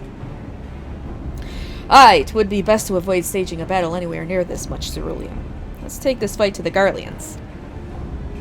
A wise course indeed. I shudder to think of the consequences should any of these storage tanks be exposed to fire. If there are no objections, the Scion shall join the Fourth and give battle to this main column. You're with the Third then, Warrior of Light. Your job will be to intercept these squads hiding out in the west and prevent them from reaching the processing plant. When you're ready to proceed, report to Lieutenant Yuhase. His scouts should have a rough idea of where the Imperials have concealed themselves by now.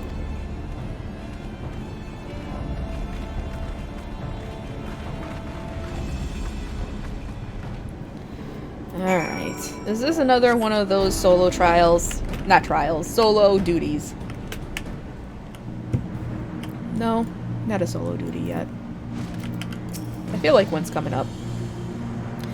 Pleasure to be fighting at your side once more, Scion. Our operations invariably succeed when you're around, and the victories are wont to pave the road to greater coin. Now, this detached force we've been sent to eliminate has split into smaller squads, the better to conceal themselves within the terrain hereabouts, I imagine. We'll need to split ourselves up as well to cover more ground, and make sure we root out all these would-be raiders. And seeing as you're an... Oh my god, Cat, what is wrong with you today? Has she been meowing the entire time? And seeing as you're an army unto yourself, I've assigned you your own areas to scour clean of enemy soldiers. Aye, this will be a simple search and destroy. We'll rendezvous back here when the task is done. Happy hunting, Scion. Okay, hold on. I'm gonna give her a sec. Alright, that's probably gonna keep her for all of 2 minutes.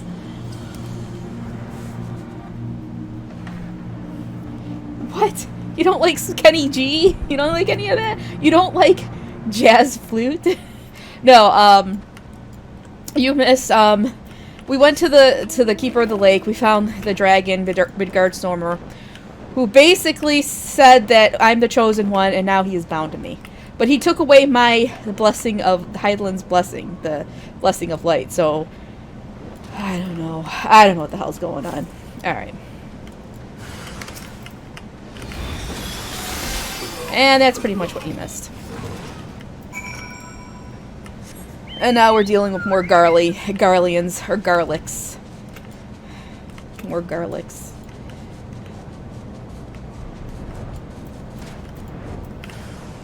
I'm not half dragon. Well, unless I'm playing as my dragoon. Oh, I only needed one. Alright.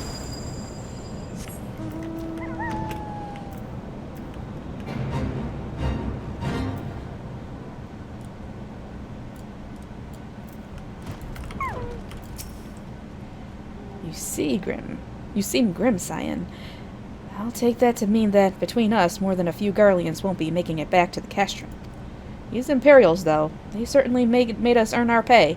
I would be a happy man if I never had to tussle with another of those Magitech horrors. It is time we bid this war-torn land farewell. I will contact the Fourth, and let Lieutenant Alien know the west is now clear. I would appreciate it if you would do the same when you report to Lieutenant Edelstein. Is it Edelstein? God damn it, Cat! What? Oh I told you! 2 minutes! I don't even know if it was 2 minutes. Oh, shit. She's just sitting at the bottom of the stairs crying up. I think she's crying up to the husband to come down, but he's working. So she's just like, Daddy, come down. And then I bring her up to him into the room, and then she like gets loved up a little bit and then runs back down and starts crying.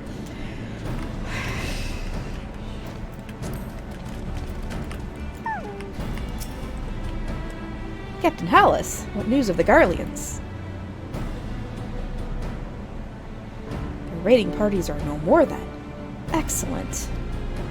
The Amagina engineers will be most relieved to hear that the plan is no longer in any immediate danger. Thank you again for your assistance.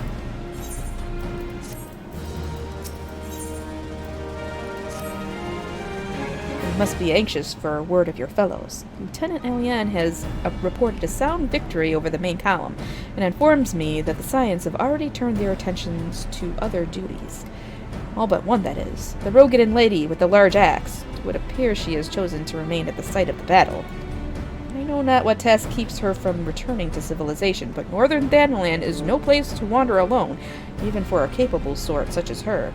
I would certainly feel better about things if you could check in on her before you continue on your way.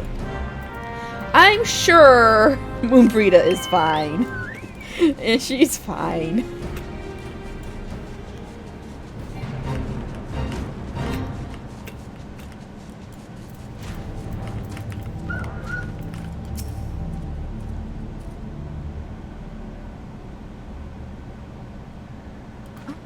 Oh shit, I missed that line. Gavin accidentally The hit... beast seemed peckish, so I gave it a taste of my axe. Okay, well, she killed the beast. I know. As Urianger never tires of reminding me. An axe ill becometh the hand of a scholar. What can I say? I like axes. To hear my mother tell it, I came into this world holding one. I love her. Can I marry Moonbrita? I would totally marry her. I would. And it's not as if it stopped me picking up a quill, is it? I often think of the man who introduced me to the joys of learning. He's one of the reasons I decided to come to Eorzea. Him and my excruciatingly stiff childhood friend. Considering how unalike we are, it's a wonder we ever got on. The world's a strange old place, isn't it? Aye, that ought to do it. She's not a Moonbreeder, stop it. Chewie, get out of the way now. Sit down. So far, so good. At these concentrations, it shouldn't matter too much if something goes awry. Just enough ether to make it interesting. Did you see that? The way the crystal glowed? The siphon works, I'm happy to say. With a few refinements, it should satisfy our appetite for ether, which just leaves the small matter of forging our blade. I'm not sure how to go about it just yet, but I swear to find a way. I'll put a blade in your hands if it's the last thing I do.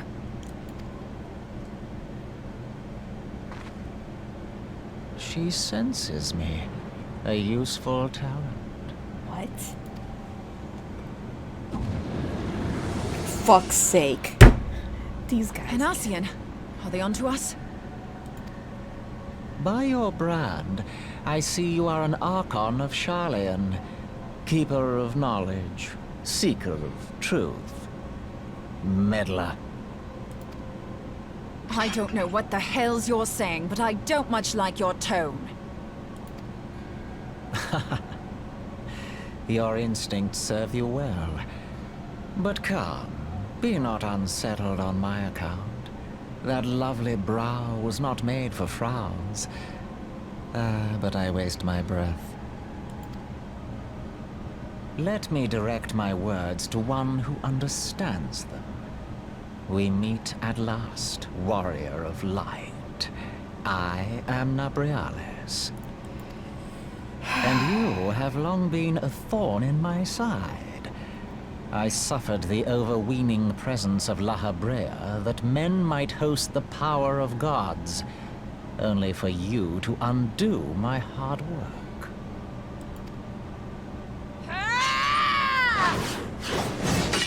Oh, bugger. No. Do settle down. You must concede that I acted in self-defense. This fucker, I'm just saying. But what's this? I do not sense the blessing of light. Uh-oh. Oh, dear. Could it be that frail Hydaelyn has forgotten her champion? This I did not foresee.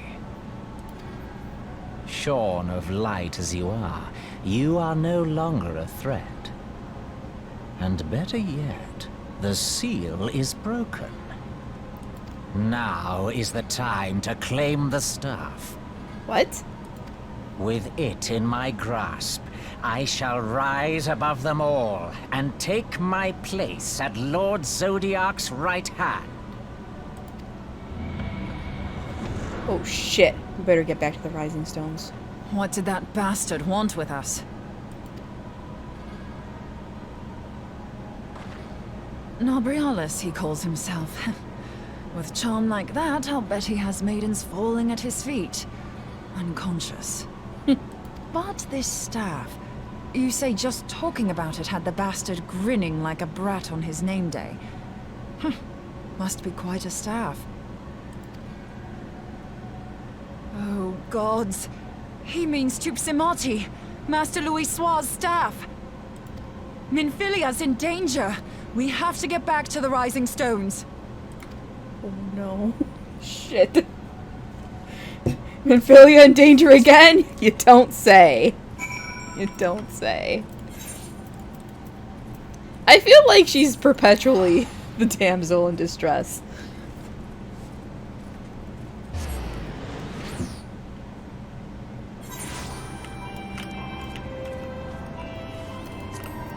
in Nibriales. Really?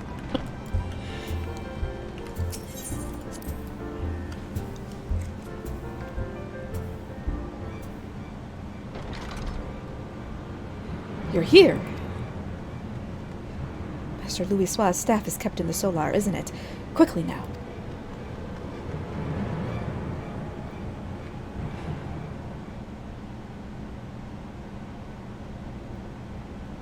Uh-oh. Uh-oh. You two.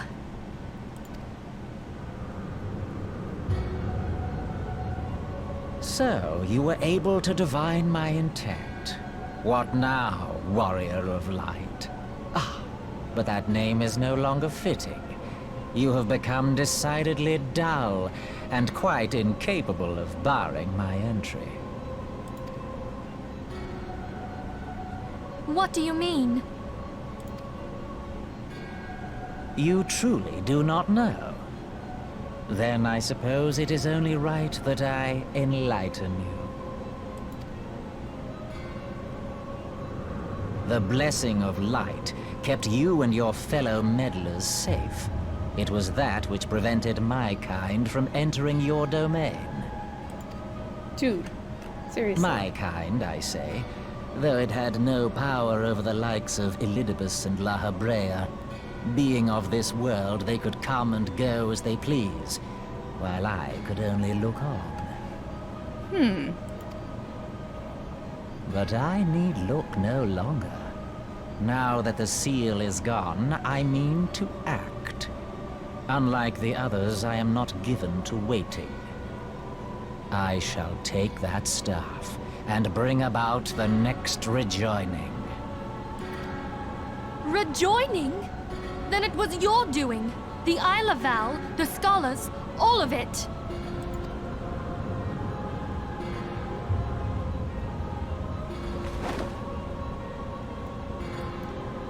You will not harm her!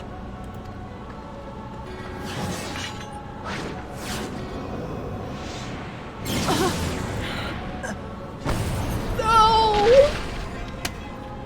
Moonbreeder! Why must you insist on forcing my hand?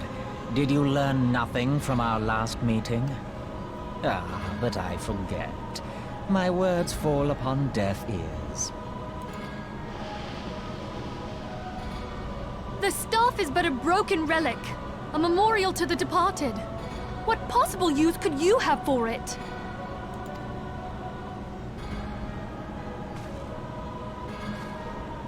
What use? You mean to say that all this time you kept the key, never knowing what it was you possessed? The staff Tupsimati or rather the stone tablet it bears, is host to a great power. Together with the horn, it can be used to draw vast quantities of ether from its bearer's surroundings. How else do you think Louis Soir was able to invoke the power of the 12 without making them an offering of crystals? Summoning requires not only prayer, but a profusion of ether. Even a child knows that. If I did not know before, you may be certain I do now. But above all, I know that we cannot allow this staff to fall into your hands. I will die before I let you take it. Uh-oh. Insufferable woman. I would happily end your miserable life here and now. Alas, Elidibus would never let me hear the end of it. Very well. If you will not part with the staff, I will take you too. Uh-oh.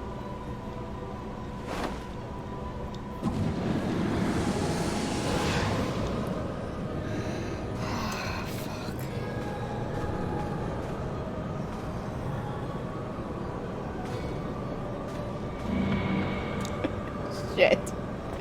Gotta come to her rescue again.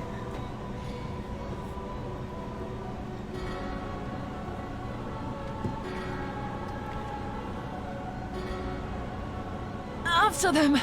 Quickly! Before the rift closes!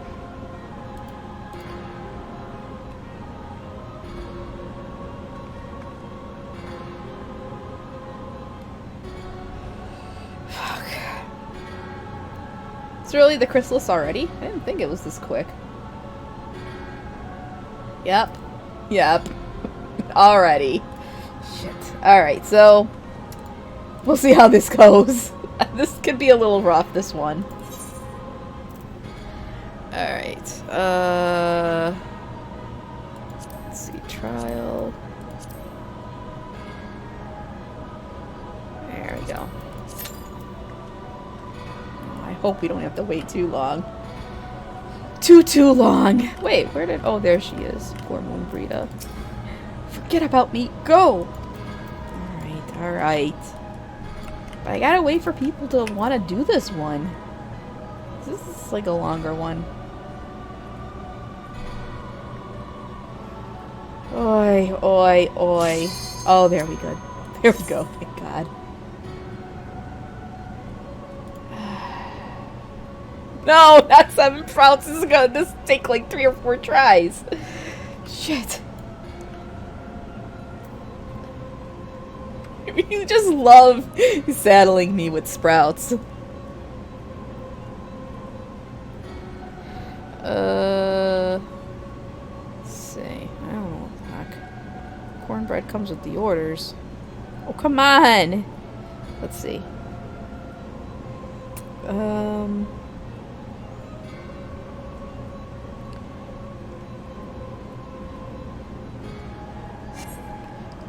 Really?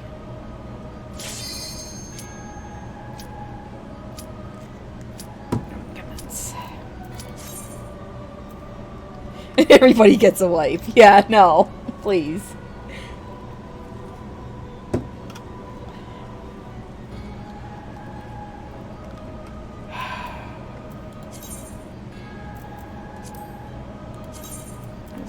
Oh, man, I can't desync that right now. Can I put this in here? Oh, I could do that. Oh, it's gonna time out again, isn't it? People, just come on! Yep. How many times we gonna time out here?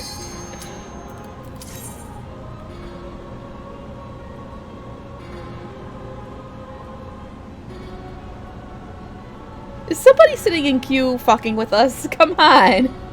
This is ridiculous. Alright, there we go. Finally. Finally.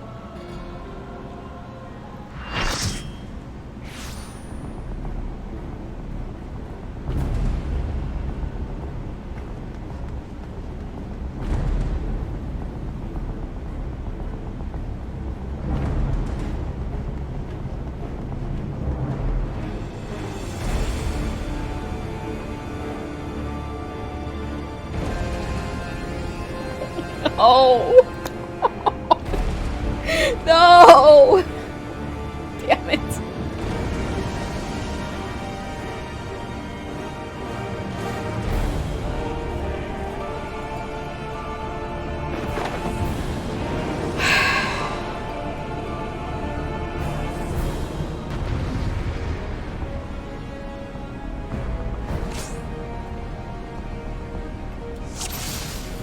Everyone hit the thing. Okay, this is gonna go badly. Just hit the thing. God.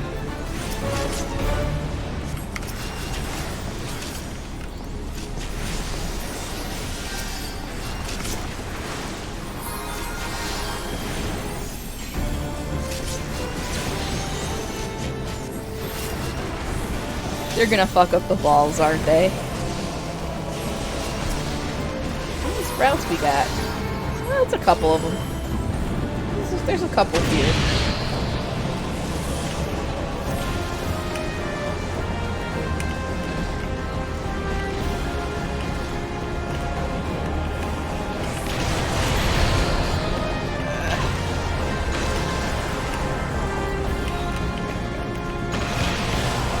What? Stop it, freaking Xbox Live Messenger! Seriously, go away. God damn it, you're gonna mess me up. Which one do I have? Oh, shit.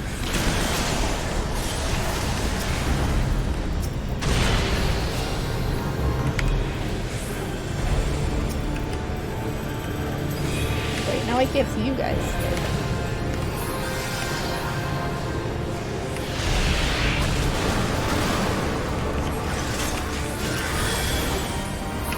This seems like a relatively competent group, so I'm gonna say we're gonna one-shot this.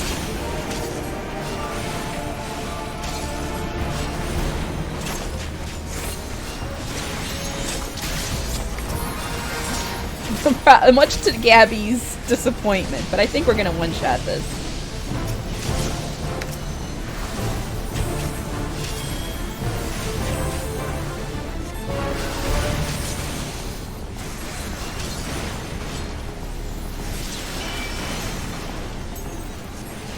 He will be no more. At least if I recall correctly.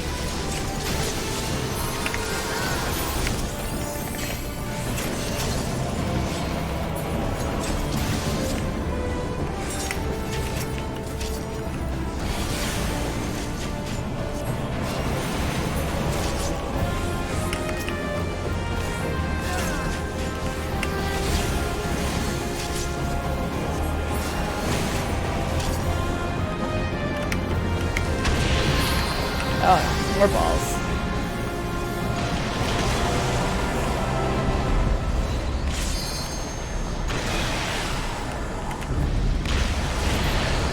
I need a red one. Oh, this guy. Oh, shit.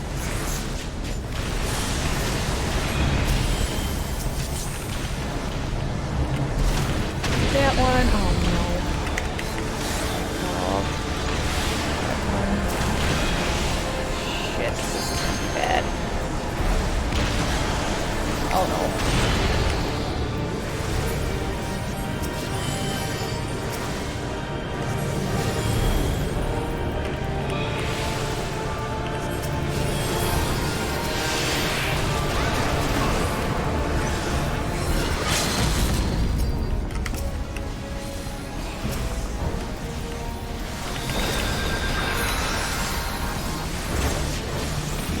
I tried to get him up. No, that guy he ate too many of the same color ball in a row. There was no way I was gonna be able to keep him from dying. This game actually,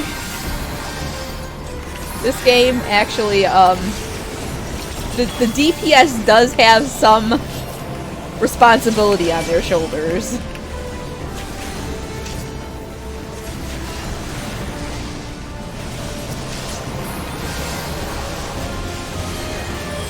God. Alright, here we go. We're gonna get sucked in.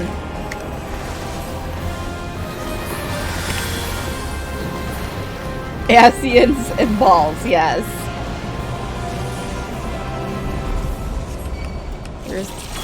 Where is that tier? There it is. Is that it? No, that's not it.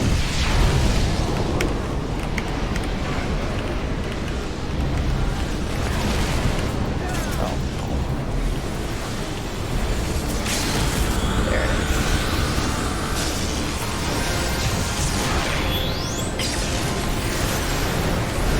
Oh, that was fast. Okay, yeah, they definitely know what they're doing. I don't know what we were in. Some type of alternate dimension.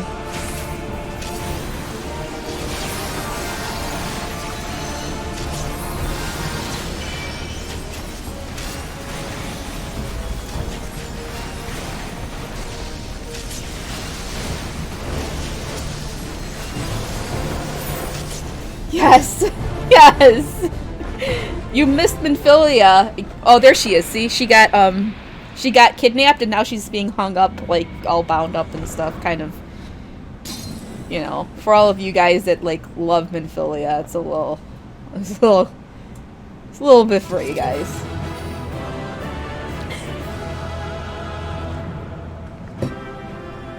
No, because, I don't know.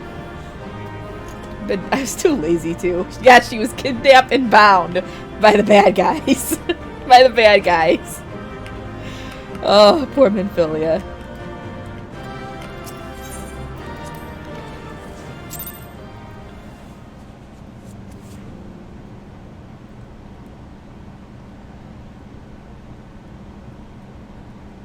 You're safe. Thank the 12. Stop it. Can't be laughing when Mubrita's on the floor dying.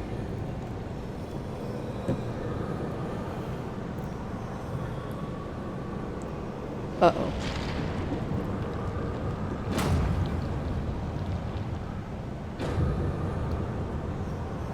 This dude's got You some may have awesome bested burns. me this day, but what of the next?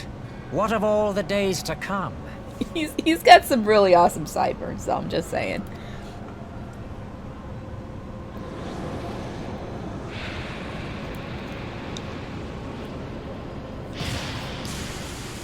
Remember, light no longer holds sway here.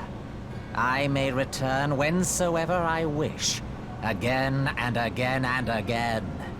Eventually, you will falter, and the staff will be mine.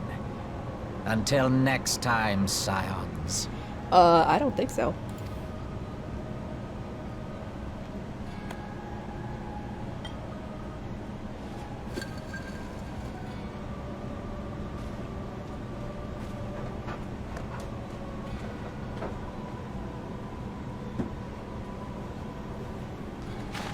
There will be no next time. This is the end.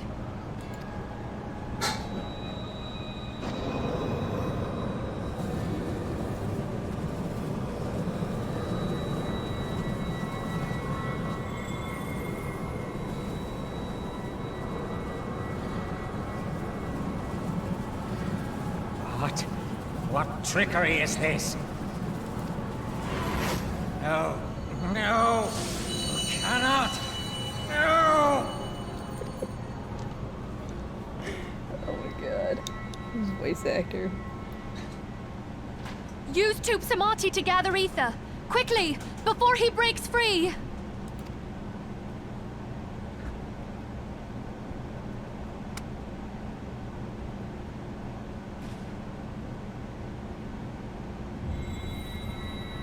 Concentrate! Call to mind the time you struck down La Habrea with the Blade of Light.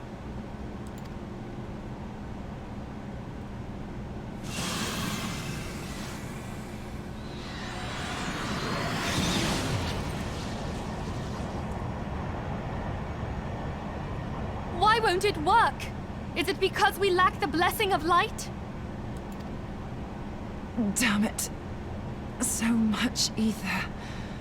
And it still isn't enough. Fools! No mortal prison can contain me! I shall make you pay for your insolence!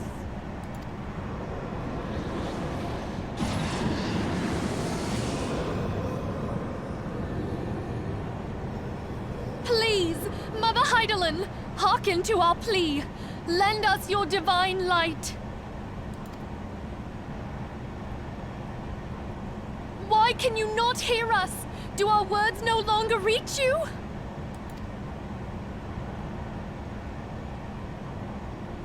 If only we had a bit more ether.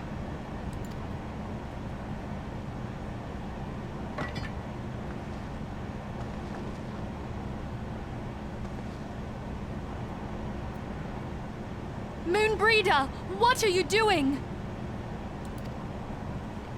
Oh no. Master Louisoix, I understand now. The choice you made. In death, there is life. Farewell, Urianger. I hate You this. daft old coot. Why did they have to do this?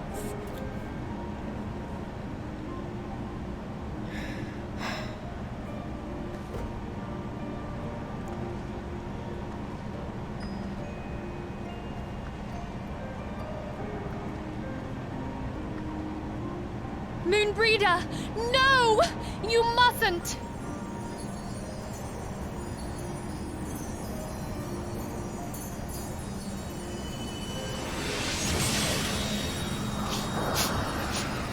Sorry, Chewie, I'm just sniffling. What? No! It cannot end! I am eternal! I am immortal!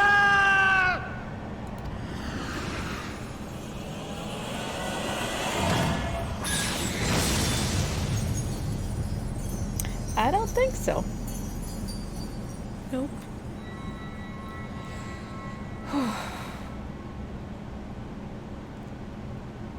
Moonbreeder. She's gone. This, like, hits hard, you guys. It hits hard.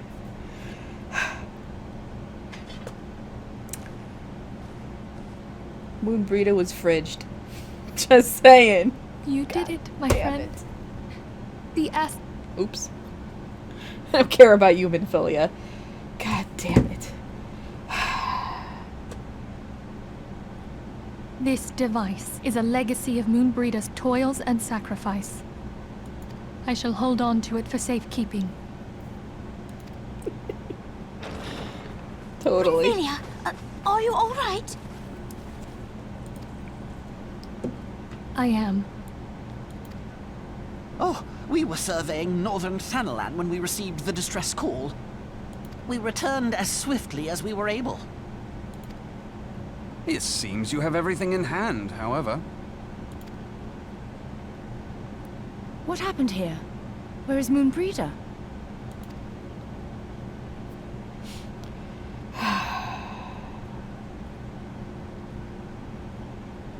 Marianne J's gonna be really upset. She gave her life to temper the blade of light. I have no words. Rather than await the inevitable, she took her fate into her own hands.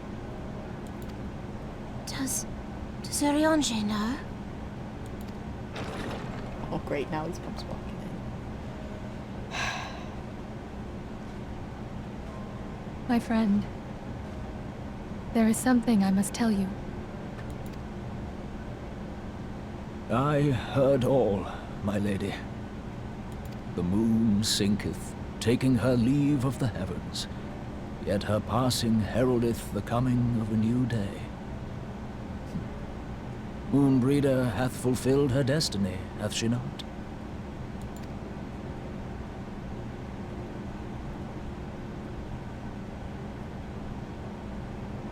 Long ago, far across the seas in the Charlayan motherland, Moonbreeder and I did study under the sage tutelage of Master Louisoix. Full oft did he impress upon us that knowledge existeth to serve the greater good. This sentiment, however, was contrary to the nation's policy of neutrality, which censured intercedence in the affairs of foreign lands. In spite of vehement opposition, he founded the Circle of Knowing, and journeyed hither to the heart of Eorzea. Through his noble sacrifice was the realm spared its doom. Yet this great soul, whom all should rightly have honored, was branded a pariah in his own land. His peers did accuse him of forsaking his duty as a man of learning, and of meddling in the course of history. When he left Charlayan behind, Master Louisoix gave no word to signal his intent to Moonbreeder. Close as they were, as master and disciple, she was deeply wounded by the sudden exclusion from his confidence. Above all, however, she was confused. Try as she might, she could ill comprehend her master's motive. The slanders that were heaped upon him after his passing served only to inflame the turmoil within her. For years upon end, she knew not what to believe. Torn as she was twixt the man whom she revered and the man who forsook her and his duty both. The Louisoix I knew would never forsake his duty, much less one of his own. This I know full well, my lady. 'Twas not for want of love that Master Louisoix hid his intent. He but desired that Moonbreeder discover her own path, free of the shadow of his influence. Long did I contemplate revealing the truth to her, and long did I hold my peace. After all, was it not Master Louisoix's wish that she come to the truth unaided? I told myself it was, and resolved to let her suffer. Knowingly did I deny my friend the comfort she craved. And now she hath gone to her rest, with doubt still in her heart.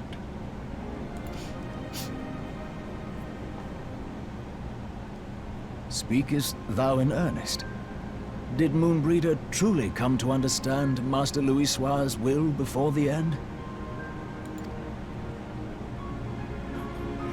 The realization hath set her free. She may now find the peace which hath for so long eluded her.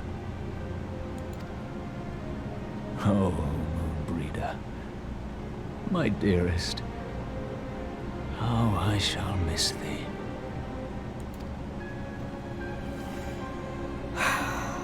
Moonbreeder gave her life that we might possess the means to defeat the Ascians. Her sacrifice must not be in vain. Let us continue her work on the Blade of Ether and see it to completion. My lady, I would mourn Moonbreeder in mine own way. I beg your permission to return to the Waking Sands. Of course, my friend. Take all the time you require. We shall be here should you have need of us. It's too sad. Too sad. And I don't know what Haven Park is, so... Is it a game? I haven't seen it. Ugh.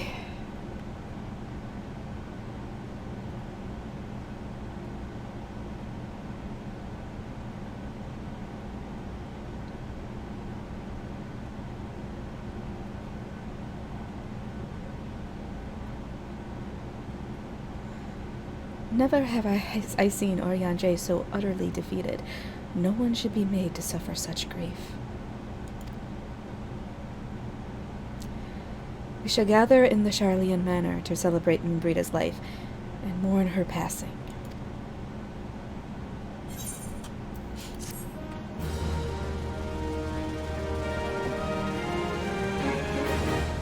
Uh-oh. More peoples I trapped. They're adding me back. Uh-oh. I'll be at 1300 Steam friends before long. Okay. As Moonbrita was a native of Sharlayan, I feel it is only fitting that we gather before the Mark of the Scholar. Are you familiar with the stone? It is a monument found at Wraithfrost, and is sacred to Thaliak, guardian deity of the City of Learning. There shall we pray for our dear friend's soul, and bid her a peaceful return to the light of the Mother Crystal. But Heidelin has forsaken us. See, she has forsook us. Alright, fine. She's not even answering us anymore. I call out to her and she's just quiet. Something's going on. You did gift me a short hike, and I need to play it. But if it's by like the same developers or whatever, then or similar.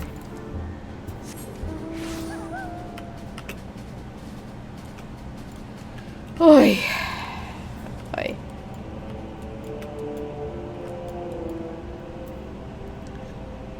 I don't know. I can't play past 5 today, unfortunately, because last minute plans to go see the in-laws. So I have to end at 5. So if we might have to finish this tomorrow, and then we can start a little bit of Heaven's Word, because I don't think we'll take 2 hours to get through the end. But I'm just saying, I think we're not even into patch 2.55 yet, and that's pretty long. But we'll see. We'll see.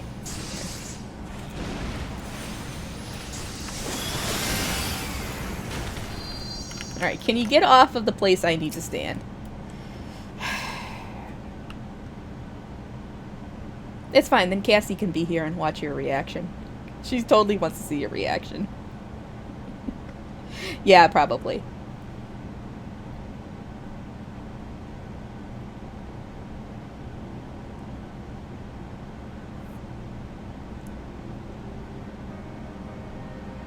There's Midgard Stormer. And the crystals. The crystal tower.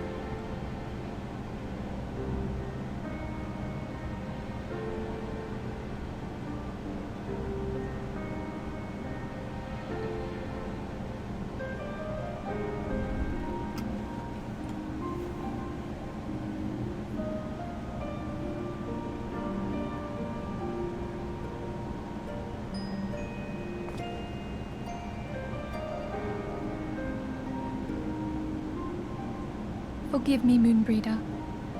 Had I been quicker or wiser, but I was not, and you paid the price. But you would not suffer us to wallow in our sorrow, would you? You would tell us to pick ourselves up and get on with it. And so we shall. We shall defend this realm and her people to the last.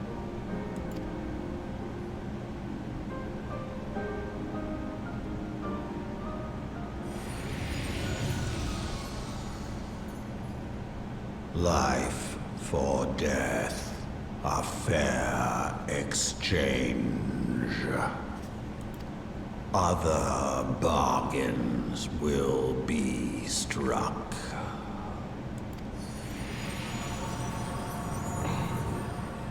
What is with the peanut gallery? Seriously. Oh, this guy's gonna drive me crazy.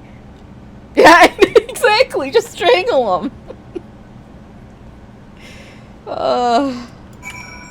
Alright, back to the Rising Stones.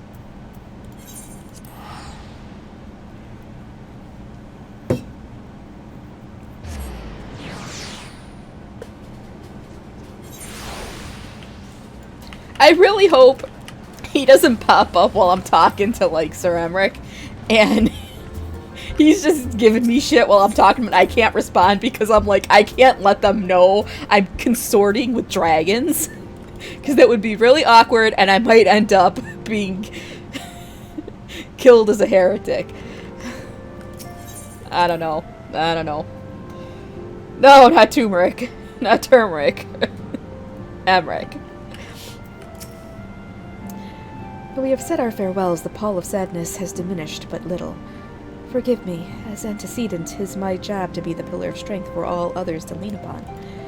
Yet I also believe the grief we feel now is precious in its own way, and not to be lightly swept aside. Do you not agree, Rislin?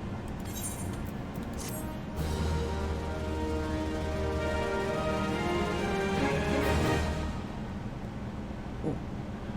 Meanwhile, in Garlemald. No, actually, it's not. 'Tis as if a dagger has been thrust into my breast. But 'tis a pain we must learn to bear if we are to forge ahead with our duty.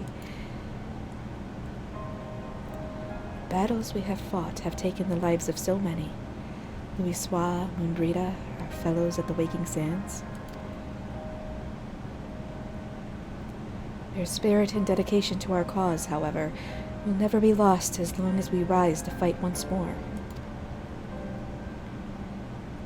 I hardly need remind you of this, of course. 'Tis for my own benefit that I repeat these words, a reaffirmation of mine own chosen path. If I do not rebuild the foundation of my resolve, I am like to collapse in a fit of weeping. My apologies again, Rislin. There is no other to whom I could display such weakness.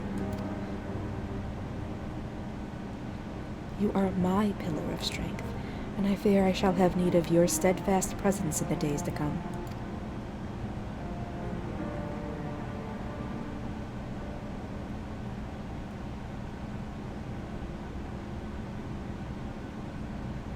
A victory won, a comrade lost, to honor the fallen, the living forge ever on towards the light of a new day. Okay, I'm guessing this is the end of the patch here. Yeah, definitely is.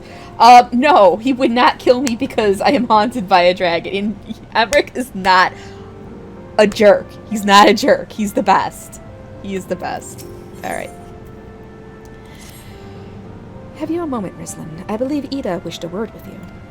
I should consider it a personal favor if you would lend a sympathetic ear to her troubles. She has not been herself since Moonbrita's passing, and my heart aches to see her so downcast. Mine too. I would rather her be happy and flighty and airheaded. I mean, yeah, well, she is kind of a little bit of an airhead. Turmeric beef jerky. I don't know. I don't know if that would be good in beef jerky, to be honest. The rising stones feel somehow colder. Moonbrita always carried with her such an abundance of warmth and cheer. We must find some means of protecting ourselves from Ascian intrusions. There must be a way. Papolino. I am loath to see Ida in such pain, but I have not the words to comfort her. Can you imagine it? I, Papolino, the one who has an eloquent comment for every situation, am at a loss for words.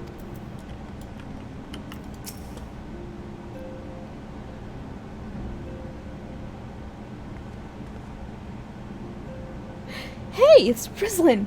Great! Oh, it's no use. I'm trying to stay positive, but it's just hard, you know. The thing is, I know Moon would tell me off if she saw me moping about like this. Which is why I decided to cheer myself up by getting her a special flower. I placed an order for a moon daisy with Rowena a little while ago, and it's ready to be picked up. The trouble is, I find Rowena a bit difficult at the best of times, and, well, this isn't one of them. I know it's silly, but I just can't face it at the moment. So I was wondering, do you think you could maybe collect it for me? I have the coin to pay for the flower right here. Thank you so much! I'll be waiting for you, and the daisy, at Wraithfrost.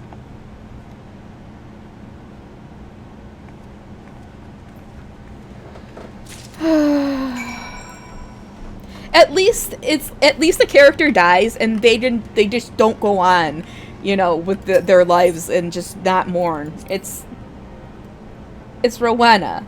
It's Rowena. I think it's Rowena. Rowena. I don't know. Rowena. That's what I'm saying. That's the end of it.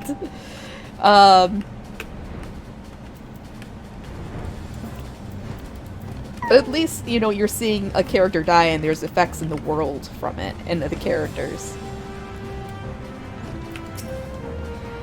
What can I do for you today, adventurer? Eldritch trinkets and trade? Yeah, you running errands now. Them Ascians really know how to make the most of your talents, don't they? Sending the savior of Eorzea to the bleeding market. Buying use of your time, that is.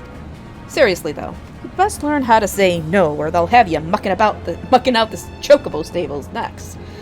Anyway, what was it you were here to pick up? The moon daisy, was it? Here then, take it. And tell that Ida lass I've got a wide selection of headwear in stock if she ever decides to replace that dowdy old mask of hers. God knows she needs to. Alright.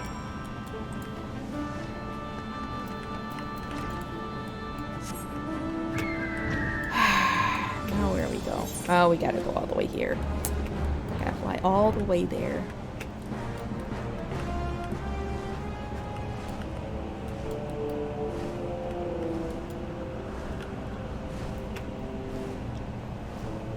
I'm gonna try and get to the quest where basically if you don't finish the Crystal Tower raids, they stop you there and they're like, okay, you gotta do these raids before you can continue the storyline. So I'm gonna try and push to get there today. I hope I can, because that would be a good stopping point, and then we can pick it up tomorrow. But we'll see. Ugh, Rowena can be so annoying. She just will not take no for an answer. Every time I visit her, she insists I replace my visor with something more fashionable. And when I tell her I like it just fine the way it is, she says it again, and then again, and then again. It drives me crazy. What I mean to say is, I really appreciate you doing this for me. So anyway, let's see it.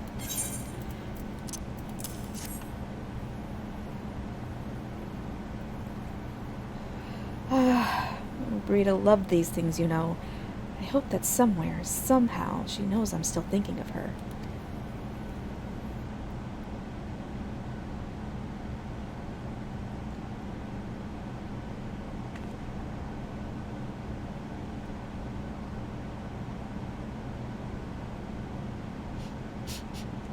I'll never forget you, Moon. None of us will.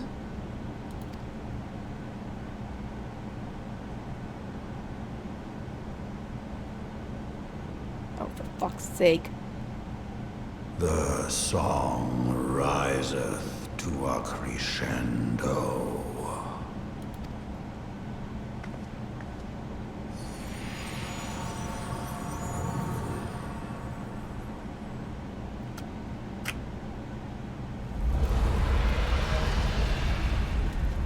The heck, was that a dragon roar? Uh-oh. Oh, shit. Trevanians.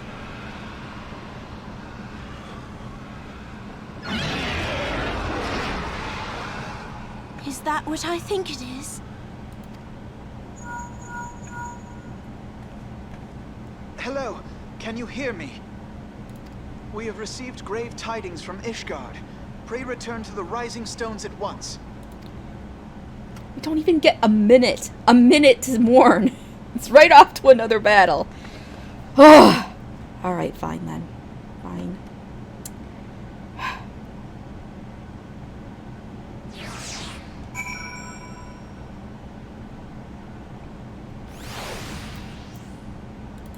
Oh, don't go there.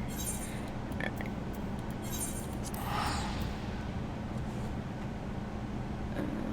Mass.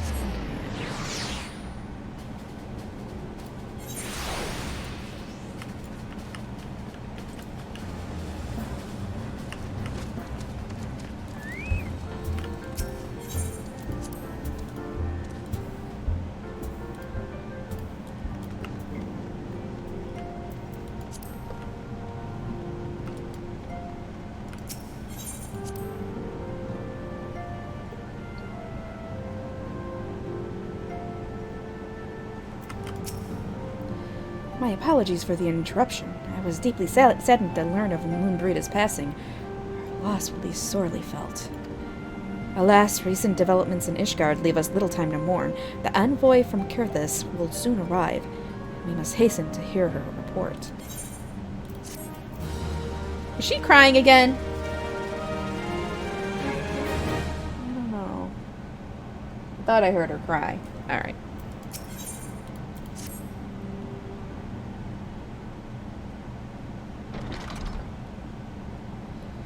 The envoy is here.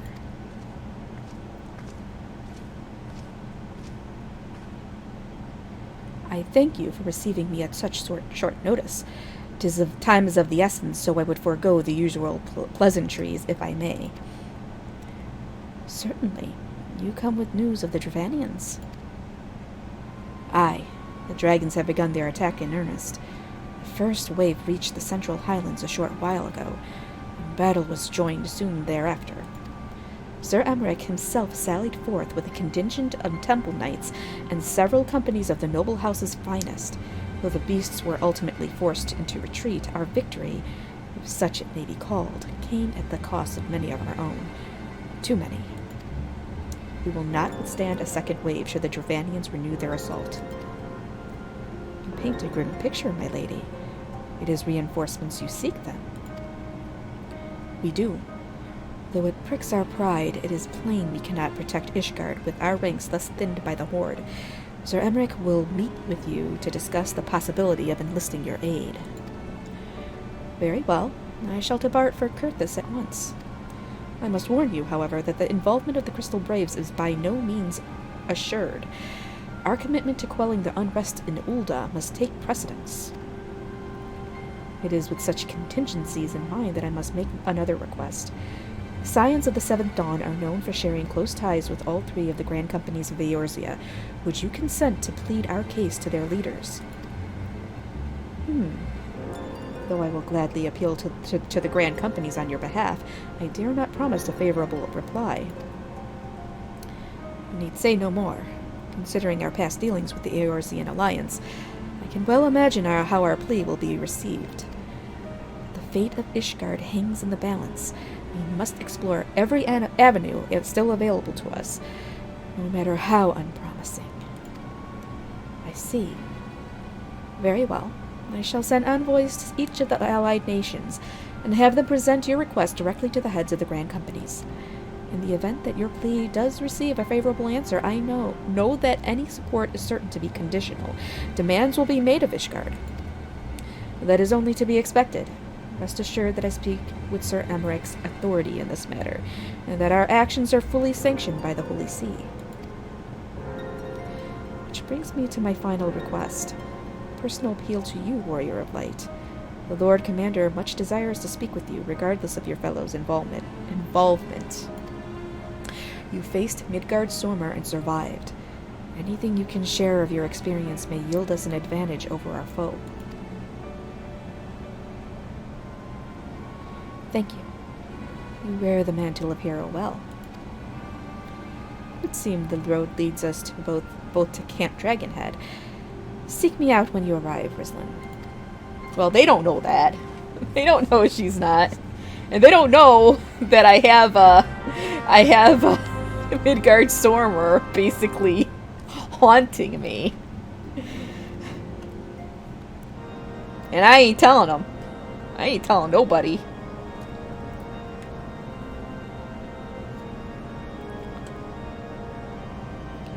Yeah, sorta. Or more like I'm his pet. Oh shit.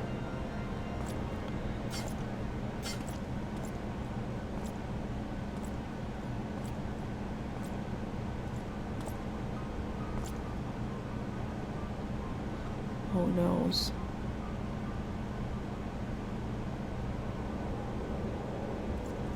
Uh-oh.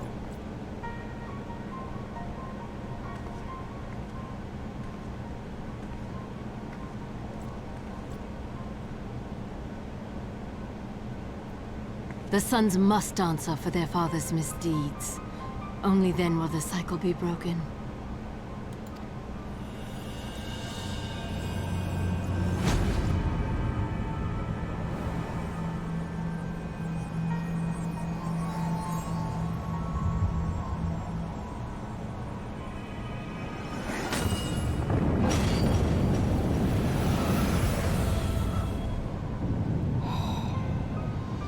She just got rid of their wards. Brothers and sisters of the heavens, we raise our voices and join you in the chorus. The sinner's feeble magics are undone. Come, claim your retribution.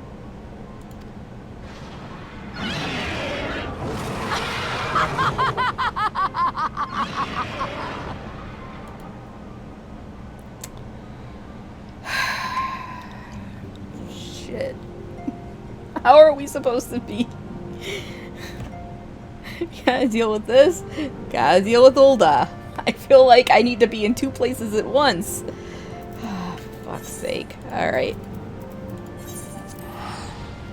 He's not turned to powder. He is not. Oh, make sure that's running right. There we go. Alright. Let's go see Orshafon. Horsefon. No, Orshafon. I think that's how you say it. It seems I was the swifter, Rislin. You too, however, have arrived with time to spare, for our host has yet to make an appearance. The murmurings about camp tell of some manner of trouble at the Gates of Judgment.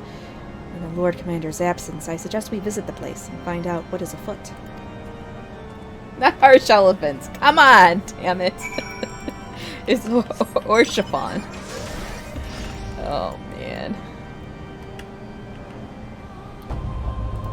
Gotta go check out the, Gates of Judgment.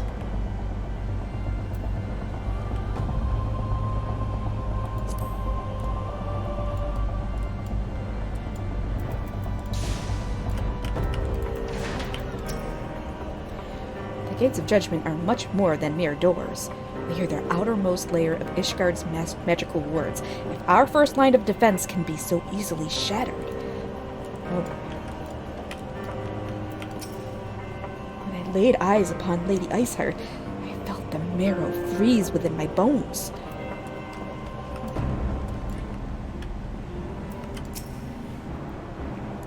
Heretic scum! How dare they meddle with our divine protections! I shall rid our nation of their blasphemy, even if it means cutting them down one by one.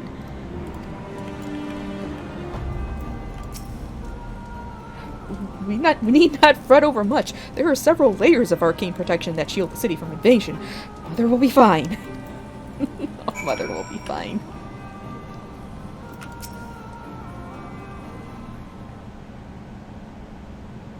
It would seem the heretic struck the first and most telling blow against Ishgard.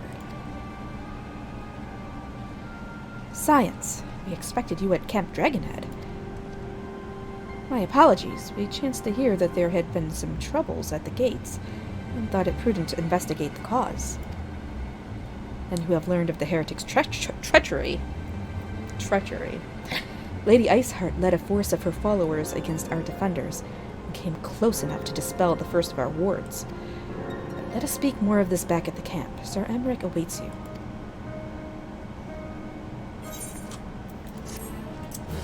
This does not bode well.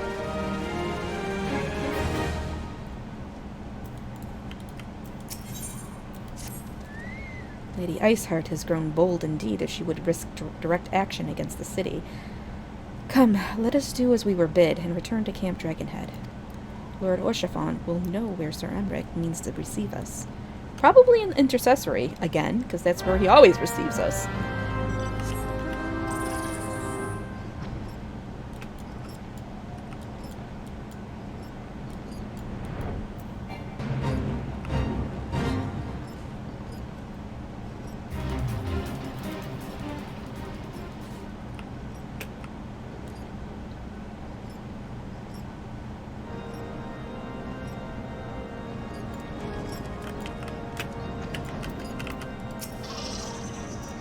It is reassuring indeed to behold the countenance of a friend when one's homeland teeters upon the very brink of disaster. Though a single misstep could send us plunging into the abyss, your heroic presence stokes the flames of courage within my heart. Ah, but you did not come to Dragonhead to listen to my prattling. The Lord Commander has arrived and would treat with you in Intercessory. I don't know, there's fates all over the place. Fates all over the place. They pop up all over the place. Okay, let me go to the bathroom again because too much Dr. Pepper, and then we're gonna go talk to Sir Emmerich. Not turmeric, Emmerich.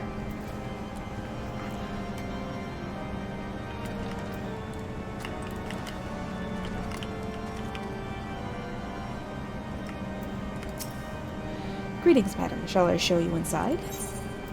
Yes, you shall.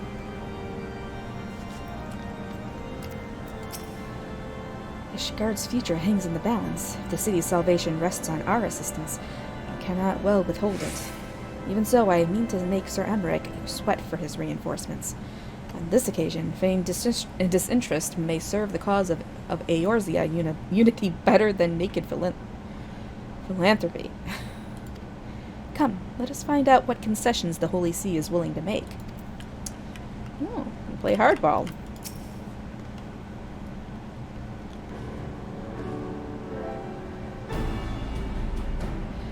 I thank you for coming with such haste, and apologize for my absence, suffice it to say. Lady Heishart and her heretics have much to answer for. Yes, we are but recently returned from the gates of judgment ourselves. Given the circumstances, we quite understand if you would prefer to postpone our appointed audience.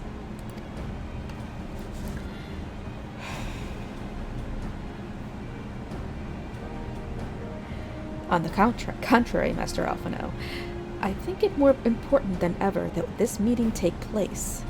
Rest assured I shall return to my post on Ishgard's walls the moment our business is concluded. Before we move on to the subject of reinforcements, however, I would introduce to you a friend and stalwart ally, Estinian. It's Cassie's husbando. No, that's not Estinian.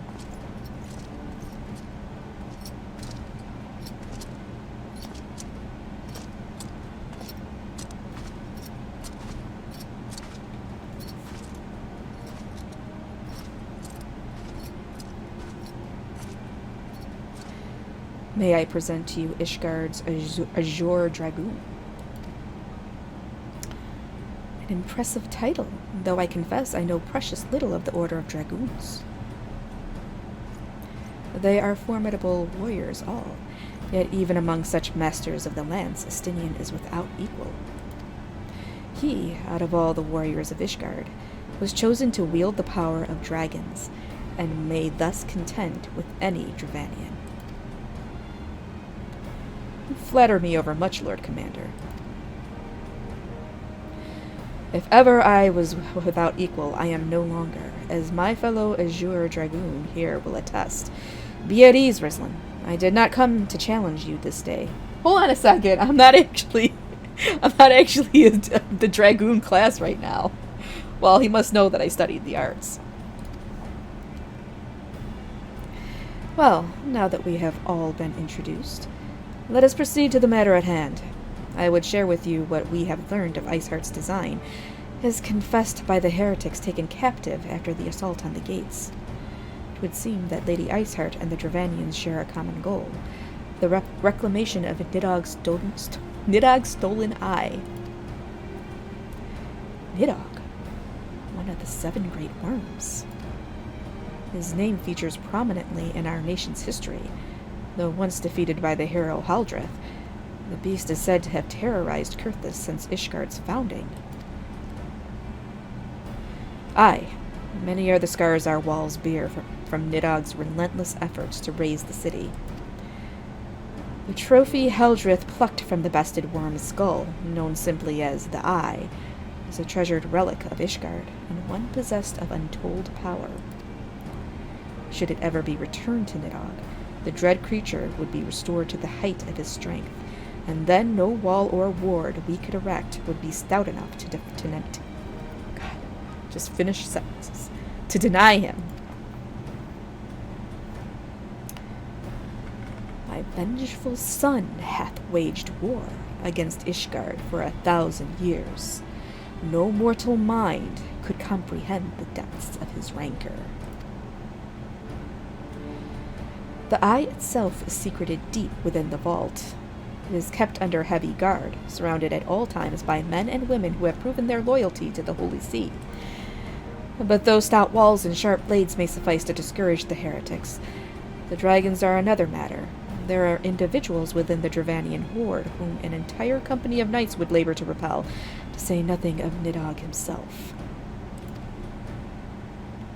Nor does age rob them of their strength.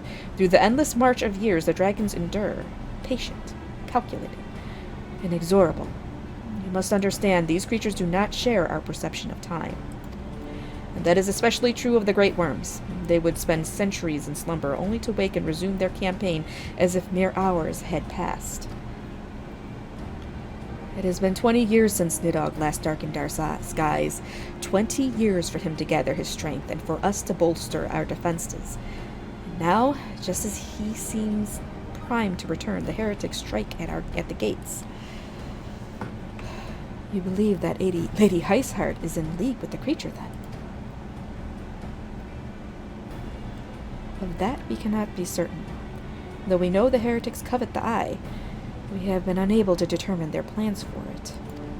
Such questions aside, we must needs address the ragged hole their mistress has seen fit to rend in Ishgard's protections. 'Tis a weakness the Dravanians are not like to leave untested. So it would seem.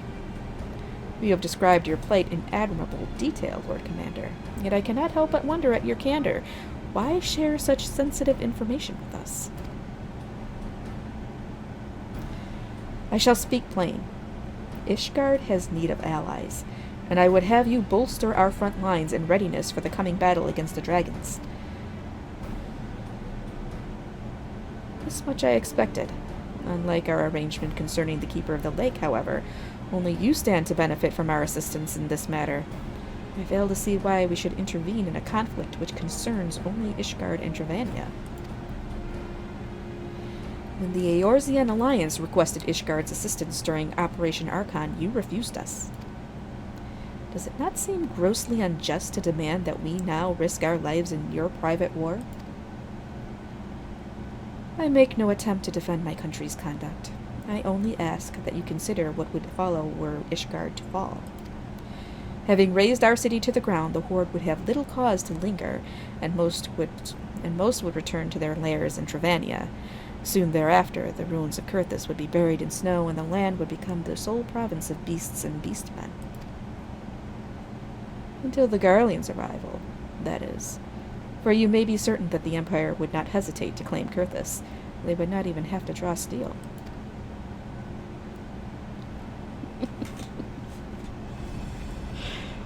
Imperial province sharing a border with Mordona? 7 hells. Very well. We will assist you in repelling the dragons. The roar of a great worm may have shaken the firmament, but we of Eorzea will not abandon our Ishgardian brothers to face the coming horde alone. Nor did I ever think you would. Now, upon the matter of the roar.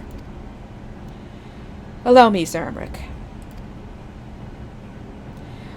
Through the power of the eye, I have become the vessel of Nidhogg's strength. His essence has stolen into my very blood. Fear not. I am in full control of my faculties, I assure you, and the eye itself is of no relevance to this tale. It is not essential that I bear it with me wheresoever I go. Its lingering influence does, however, allow me to hear Nidhogg's voice. Then the worm who roared was Nidhogg I. He means to hurl his horde against Danafin's collar and shatter the remaining wards that protect the city. There can be no doubt the worm has summoned his minions to war.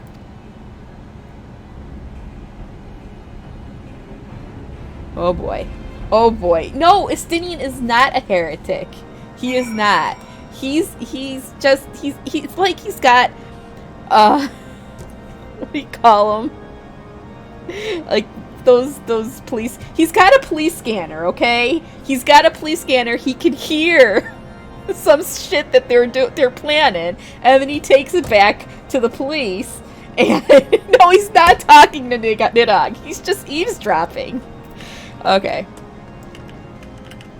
Well, yeah, all dragoons have dragon blood. It's just weird, okay? It's a dragoon thing, alright? It's a dragoon thing. Though the circumstances are far from ideal, this desperate endeavor will at least provide us an opportunity to bring the sister states of Eorzea together in common cause. Sir Emmerich was more ruthless in his negotiations than I had anticipated. I suppose one must give no quarter when one's home is at stake. But did you see the look on his face when he formally requested our assistance? Though the Lord Commander has long campaigned for Ishgard to open its gates to outsiders, I suspect the softening of the Holy See's attitude towards foreign cooperation comes at something of a bittersweet victory. The days ahead promise to be interesting indeed. Yeah, and you know what, Alphino?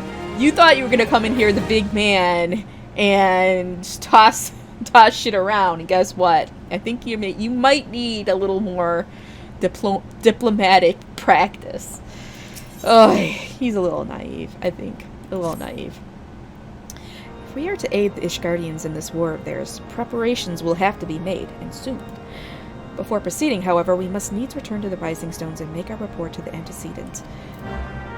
Alright, let's do that then. Oh, let's talk to them before we leave. Nidhogg. He is the source of our suffering. If we do not fell the worm, these endless clashes count for naught. I am painfully aware of the hypocrisy of our request, and the self-inflicted nature of our predicament. But should it serve to deliver my people from the unkind fate, gladly shall I bow my head and beg for aid. I expect, nay, welcome the coming storm of scorn and disdain.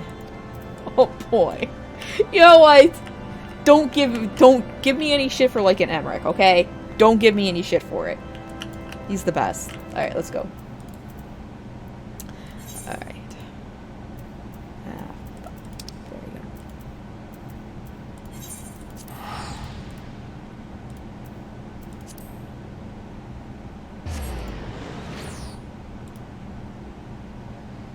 Oh boy. He is the best spice. He is. Although he... actually, like... yeah, he is the best spice. I admit it, yeah.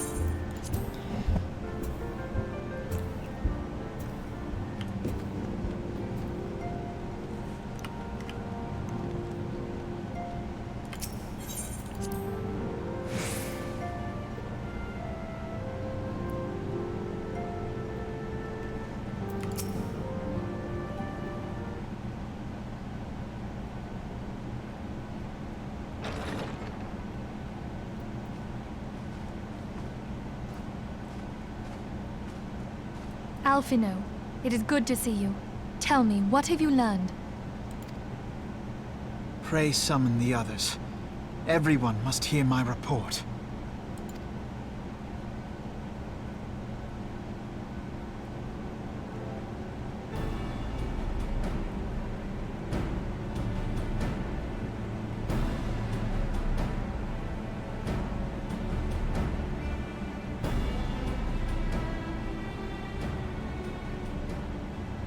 So this was all but a taste of what's to come.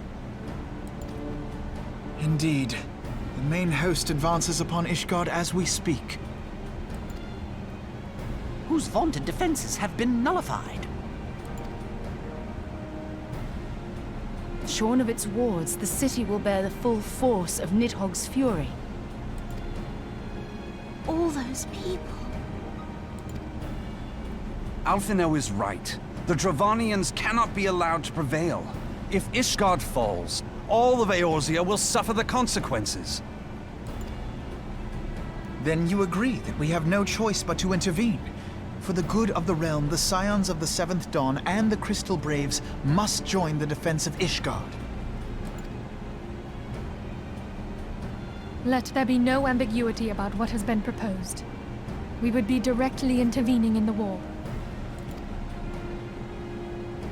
But if all here believe the cause to be just, then to war we shall go.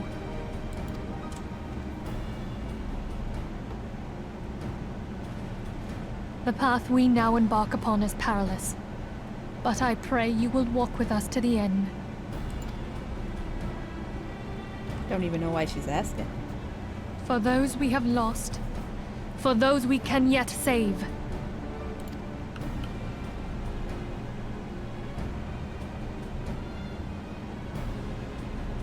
Then it is settled. I shall inform the Council of our intentions, and request that they contribute their own forces to the defense of Ishgard.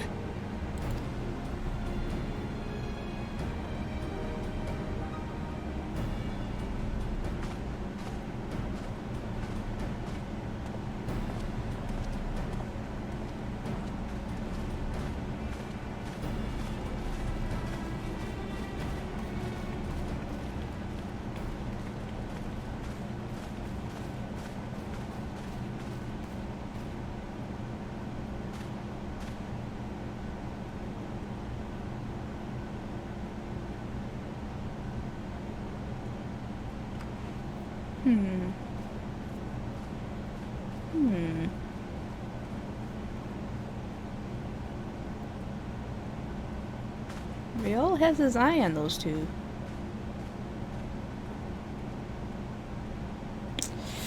Okay. Well. Yes. I don't know what they're up to, but...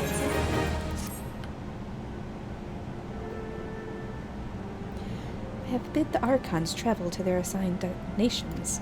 Should the members of the Alliance agree to pledge Grand Company soldiers to Ishgard's cause, our comrades will be on hand to act as intermediaries for the duration of the conflict. Small matter of persuading the Alliance leader to grant such support I leave to Alphino. For you, my friend, a different task awaits. I would have you reach out to your fellow adventurers and gather what allies you may for the coming siege. I would also have you consider the matter of your own security. Revenant's Toll is but a short flight from the snowfields of Kurthus. It is not unimaginable that the fighting may spill across the border. Pray brief Slafborn on the brewing conflict and discuss potential contingencies. The frontier settlers must be prepared for aught that might wing its way over our walls. I only hope that such precautions prove unnecessary. Before you leave, might I suggest that you have Tataru accompany you? She has a talent for administration and a firm grasp of the practical challenges we may encounter. Tataru? Really? Alright. Alright, we can bring her around. That yo-yo is up to something. He might be. He's about as big as a yo-yo.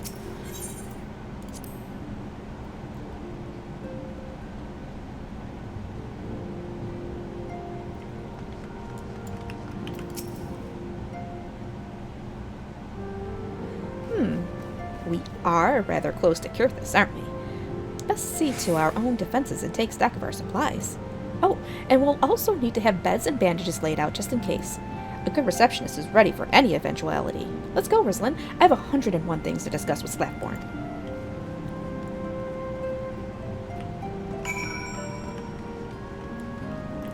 Anybody even around? Everybody's out and about. Just Higiri. Let's talk to her real quick. The threat of war sows panic and confusion, and routine tasks can offer a calming stability. Being sure the larder is properly stocked, for instance. Alright, that's enough. I thought you might be pining over, Thancred, but I guess that's not happening. It's probably for the best. I think Thancred has broken many a maid's heart.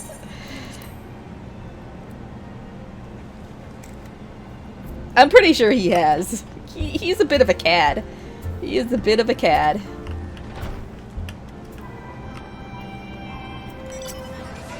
I appreciate the warning. If war is coming to Kurthus, then the toll must be made ready. I'll increase the number of patrols and lookouts immediately. I'll also see about finding room for an infirmary, as well as temporary housing for victims of the conflict. Ishgard has done well by us in the past, and I would return the favor. But as for grounding up volunteers for the fighting itself, I'm afraid I must disappoint you. I will not send my fellow guild members to die on Ishgardian soil, and I am certain headquarters will say the same. There will be no official Adventurers Guild presence at this siege. That said, each adventurer is of course free to do as he or she will. I shall have a word with some of my more capable colleagues on your behalf. You might try your luck here on Revenant's Toll. I dare say there are a few stout souls about town who will answer your call to arms. No! Dang it, Midgard-Stormer! Get out of the way! Oh my god! Let's get started, shall we? We have a town to rouse. He's always getting in the way, this dang dragon. Accomplished adventurer.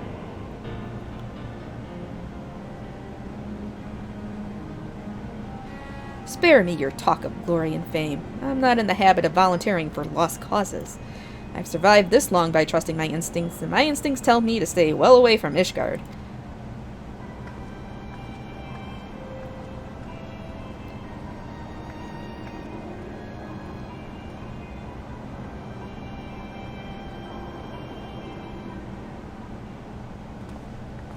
Not the Gary.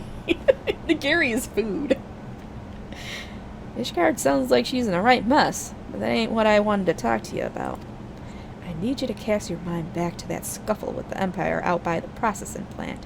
A lad from Little Alamigo by the name of Rilred was there with the fort that day, and I want to know if he has seen him since. Have you? Rilred? God damn it, I feared as much. No one's bloody seen him. It's like the ground It's like the ground opened up and swallowed him whole. But that ain't all. Around the same time Wilred stopped turning up for duty, black market weapons went missing from our vault in Uldad. Now, of course, half the braves suspect the lad of making off with the goods. Folk like to believe our company's a disciplined fighting force, but as you and me both know, it's no more than a motley collection of mercenaries, adventurers, and Grand Company veterans. The only thing as binds us together is some vague oath about fighting for the freedom of all. That and steady pay. Now, compared to most others in this crew, Wilred's a fresh-faced novice, a bleeding whelp amongst wolves. The boy's got passion. When he talked about being a guardian of Eorzea, he bloody well meant it. A lad like him wouldn't rob us blind and bugger off like that. He ain't the type. And this is just between you and me, mind, there's the fact that the lad wanted to tell me about something queer he'd noticed in the ledgers. Something about the Braves' numbers not adding up. Aye, here's a villain at the end of this tale I've stumbled on, and I'll bet me good eye it ain't young Wilred. Any road, you've got a war to rage, but I'll let you get on. I just thought someone should know. I'll be seeing you, Rislin. So, Wilred was stumbled upon some number fixing or something? Oh no. Oh no. Oh no. That does not sound good.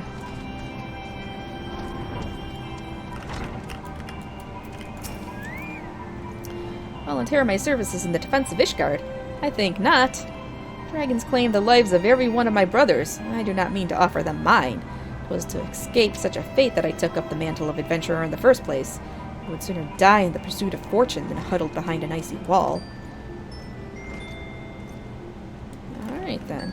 I don't think we're going to get much help from the peoples. They just don't seem interested. Yo-Yo's cooking the books. He might be. You know he likes that coin. He's always talking about getting paid. Alright. Sell me blade to the Ishgardians. Well, them dragons are a fearsome lot, but I'd slay me fair share if the coin was good. Oh, I've worked for one of them knights before, you know. Watched me like a bloody hawk he did. Still, I'd put up with worse than that for a heavy purse. Man, freaking mercenaries. I don't think Ishgard's paying anything. They're wanting us to do this shit out of the goodness of our bloody hearts. Alright. So Ishgard seeks sellswords to bolster its ranks, eh?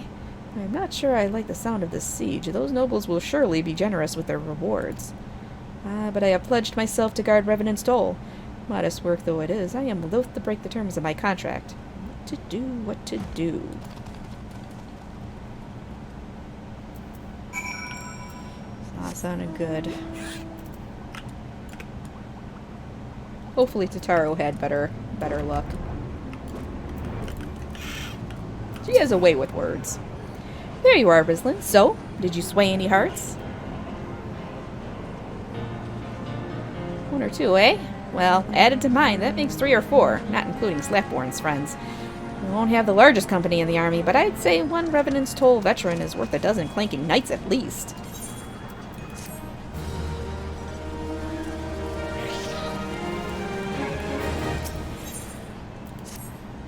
Oh, I've been so caught up with recruiting that I almost forgot.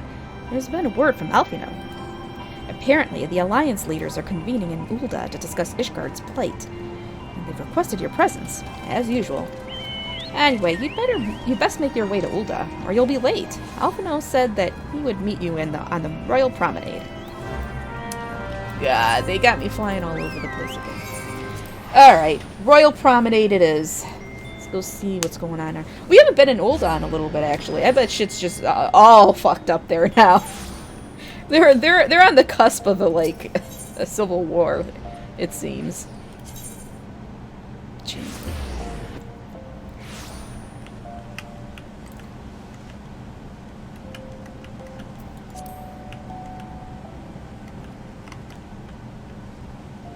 And it doesn't help that the Sultana is already thinking of abdicating and stepping down. And it's like, do you realize how much problem that's going to cause? My apologies for calling you away from your tasks. I had hoped to proceed with these negotiations one later at a time, but it seems my urgent requests for an audience have prompted a gathering of the council. Needless to say, I felt obliged to attend. The Alliance leaders are already seated within. Let us join them, shall we? Oh, well, it just so happens they're all together. That works.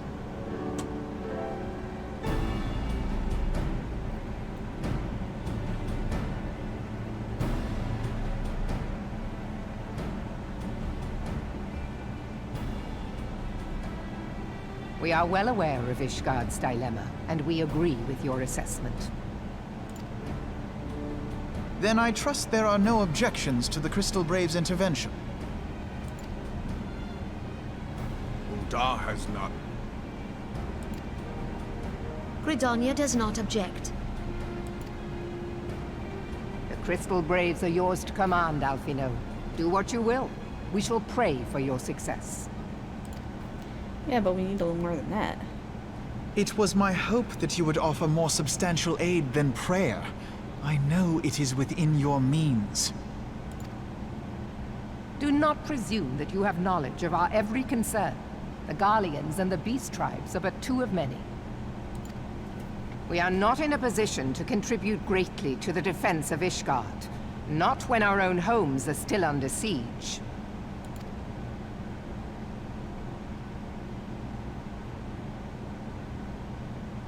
We dare not leave our interests in Cartano undefended as well. Telegi Adalegi and his ilk would seize control of the territories in our absence. The enemy is at their gates, and you would cower behind yours? No one is cowering, boy. We will offer what support we can. Aye, support. A handful of men and no more. Would that we could commit more than a token force to this cause. Yet there are others to whom you might turn. The free companies ever want for work. Ah, yes. The free companies. They're not like to turn you down. I beg your pardon? You would entrust the survival of Ishgard to sell swords? Hold on a second. We're in free companies. Does that mean we're sellswords? Oh, man. Crises like these are the very reason why this alliance was formed. It is our duty to aid our fellow man. My duty is to my country and my people. If you expect us to place the welfare of a foreign power above our own, you're going to be sorely disappointed. Lest you doubt, Limsa comes first, then the Alliance, and finally, circumstances permitting, Ishgard and the rest. If you cannot understand so simple a concept, then you have no place at this table.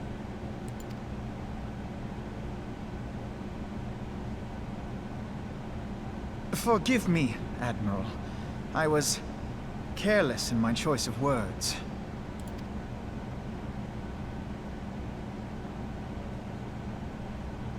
I suggest you assemble a party of elite adventurers, assuming you haven't already. Your fellows served us well during Operation Archon. I dare say they will do so again.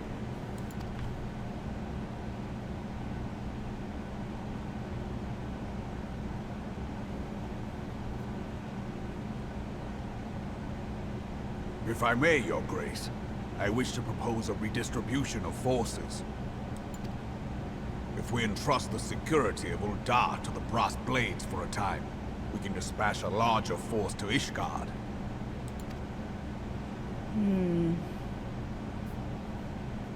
Your Grace?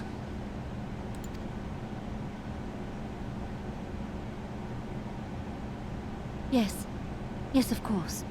Do what you will.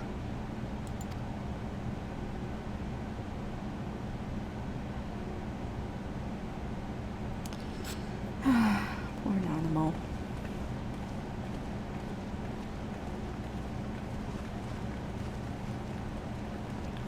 She carries a heavy burden for a little Popoto.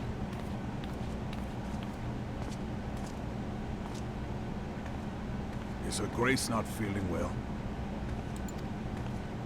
To the best of my knowledge, Her Grace is in perfect health.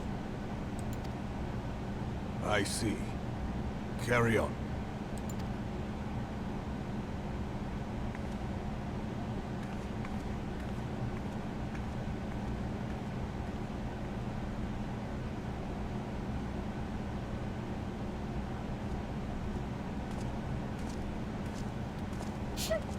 Reborn is a good guy. He loves her so much. I mean, not like, love. Like, loves her as his queen. He is like the most loyal of loyal. He's great. God damn it, Midgard Stormer! Get out of the fucking way! All the time. Once again, I owe you an apology. It seems you have been conscripted into leading a contingent of adventurers on yet another mission of estimable danger. But I fear we have been left with little alternative. We cannot well abandon Lord Horsefon and Sir Emmerich to their fate. We must abide by the Council's decision, as short-sighted as it is, and strive to fulfill our roles as Eorzea's guardians.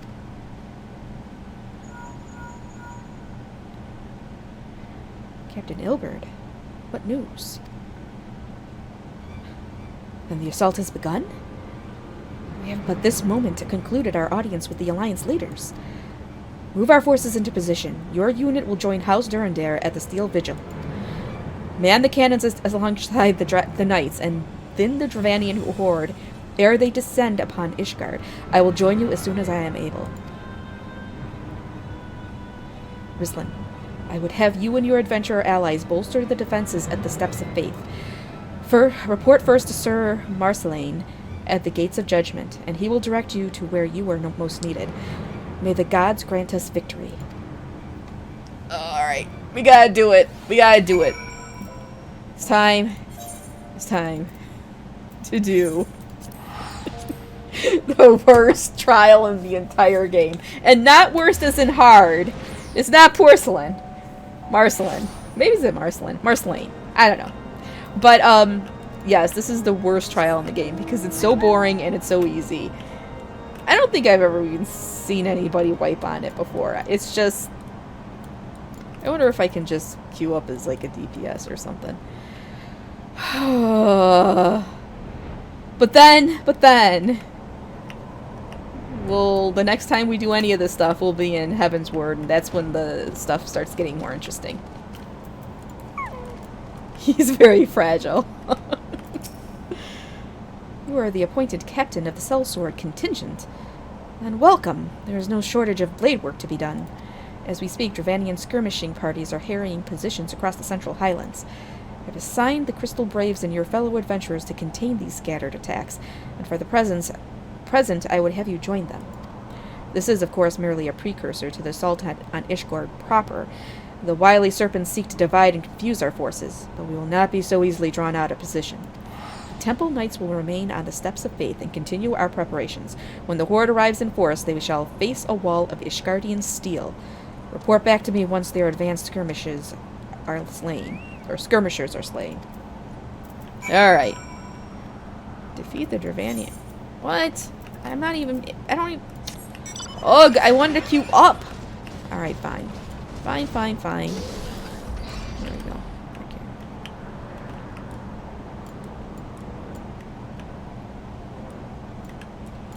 I feel like I'm just flying into nothingness. Can't see anything, this damn blizzard. Yeah, blizzards.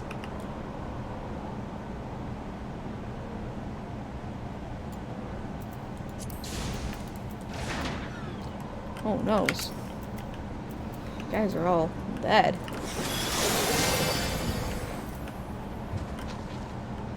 More of them.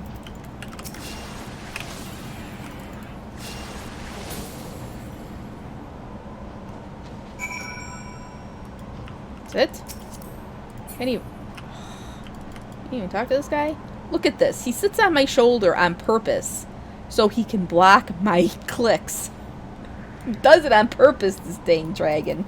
Hey, did he just do like a little fire from his mouth? He did a little fire from his mouth. Or was it, his breath? Alright. Where am I going now? Providence Point. God dang it. It was fire.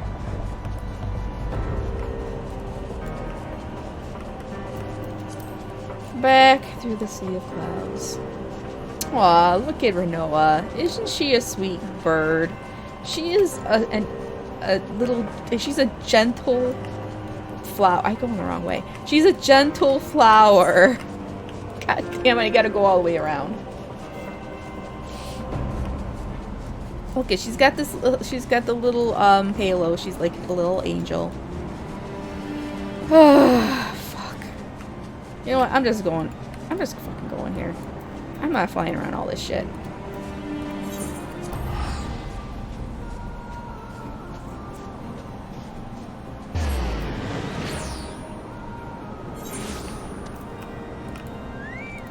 Uh-oh. Well, now I'm on, now I am on... You can tell me which one it is. I can never remember her name.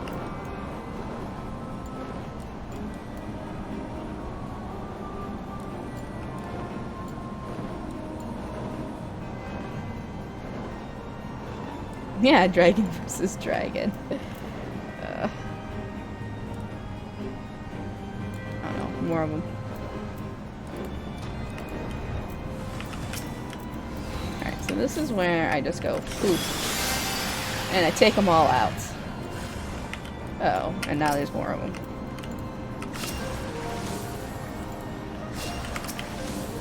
Oh, trying to do some damage at me now, huh? More of them. Stop with the cheating! I gotta get done with this today. Alright, we did that. Now where we gotta go? We're on report. Alright, so we're gonna be steps of faith here. And he's a chunky dragon. And then we got I'll just ride my chandelier here. What? Where do I gotta go? Oh, he's right there. Okay. I'm like, please don't tell me I gotta go all the way across the whole map again.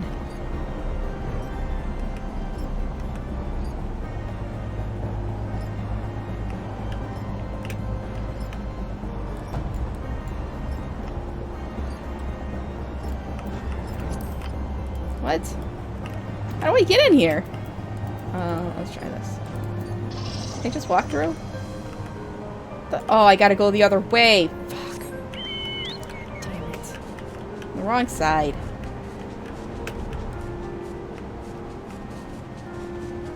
I was on the other side of the freaking gate. Alright. What news, adventurer? The reinforcements? Decimated, you say? Dravanian devils! Damn their scaly hides! Hold fast to your grief and fury, my lady. We will avenge the deaths of your fellows in the battle to come.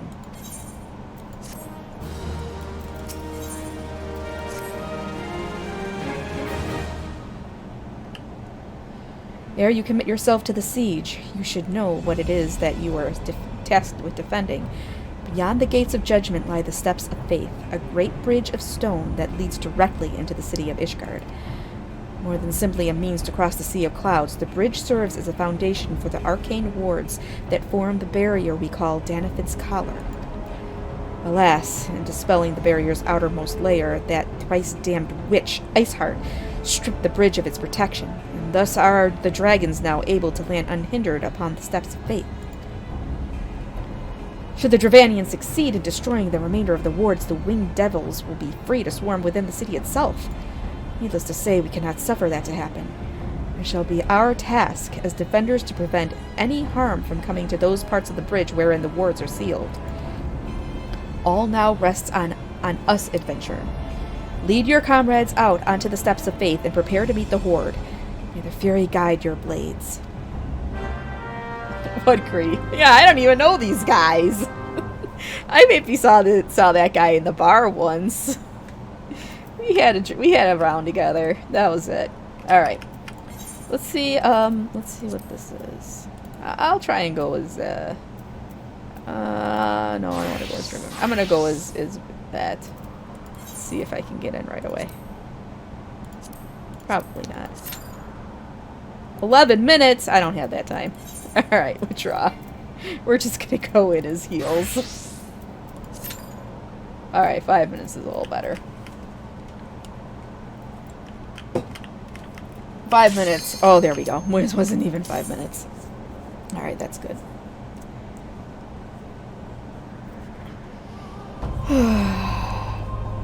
This is almost as easy as Cape Westwind, except I've actually seen pictures of people wiping on Cape Westwind lately with a ton of sprouts in there, so hopefully we don't get this time.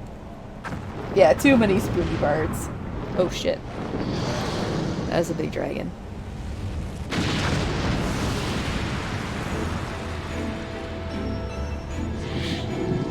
No, none of the sprouts. No sprouts, please. I mean, I don't mind sprouts, but I don't have time. I don't have time to wipe, so.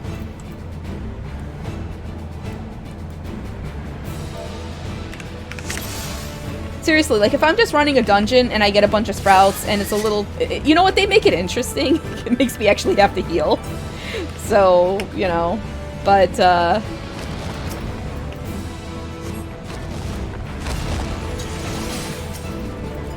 not when I'm trying to stream.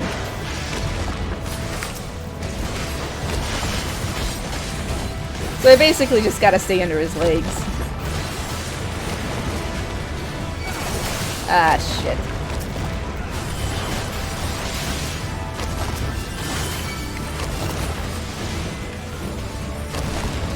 Can somebody keep these horde dragonflies off of me?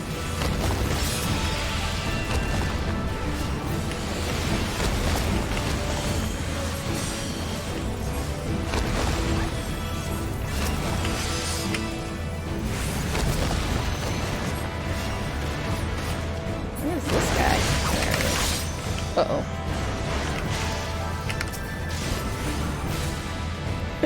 No, Midgard Sormer isn't. These are probably his grandchildren right here. Or his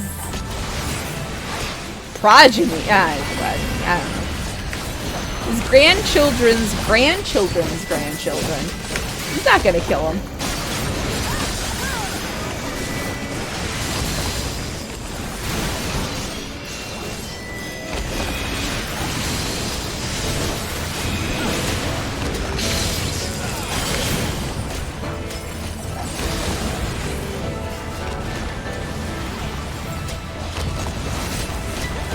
Teach him a lesson. I think he likes making fun of me. Not gonna lie, like I'll do something, he's like, yeah, you think you're all bad, but you're really not. and then he leaves. He pops in, he's like, you know, you kind of suck, and then he leaves. Oh.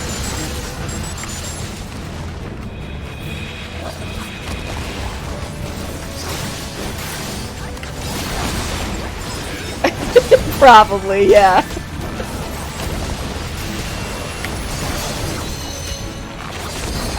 Uh-oh, they're getting to the first ward. And he blew it up. He's going to blow it up. Yeah, I can kill this thing.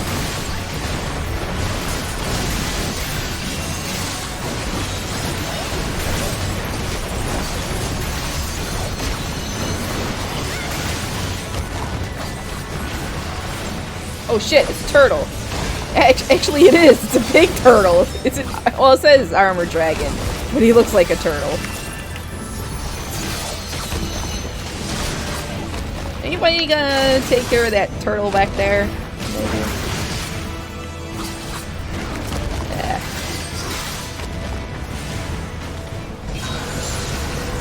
Oh man.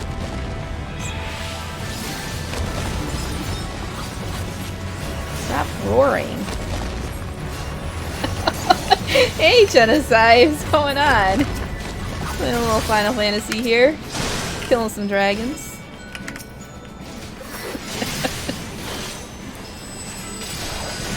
No, it's my buddy from Steam. Okay. Alright, where are these people? I have to heal you. Oh, he got killed already. Yes, you did! You did! And you survived the purge because you actually interact with me. Because I know who you are. So, but I wouldn't get rid of you. I wouldn't.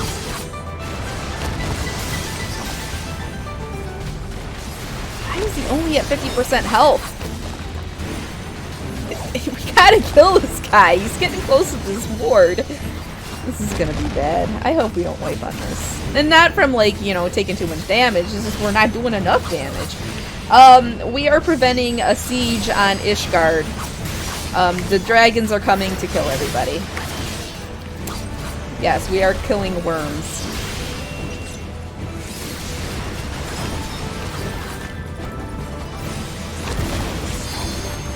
I feel like I'm the only one attacking this guy.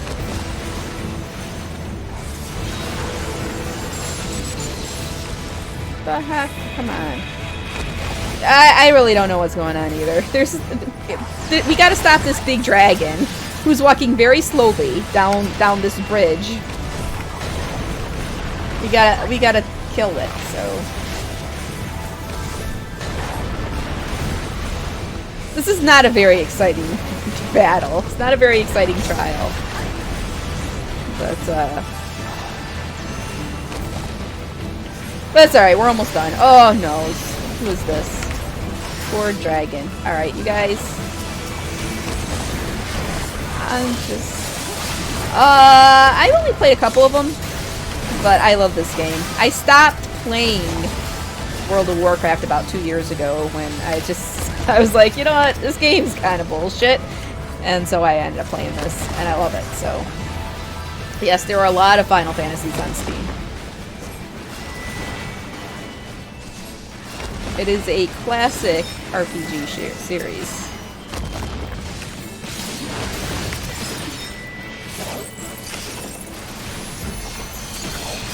Yeah, that guy's name is Rura.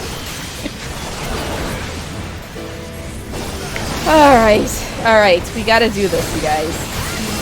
Did somebody hit limit break? Somebody hit limit break.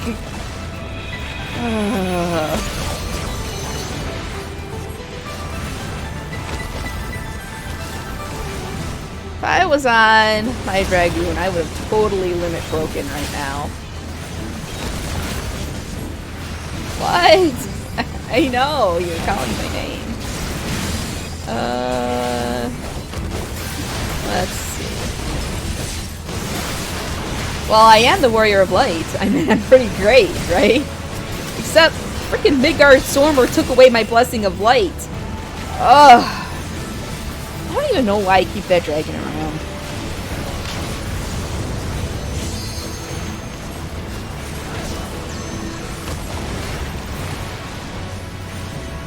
Oh, yes.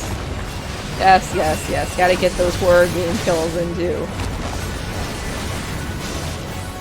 Alright, so that was the most boring trial in the game, but it's over.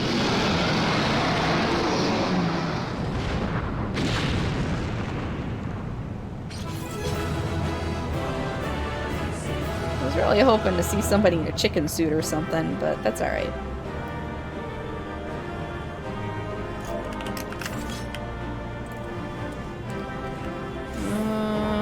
Where's... Oh, I think it's here. Yeah, the exit's right here.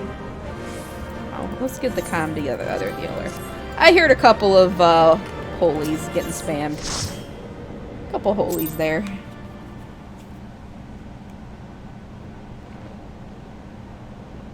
No.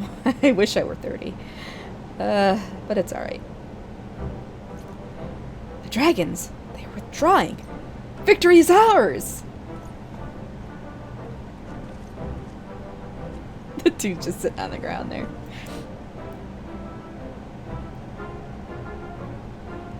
Well, happy early birthday.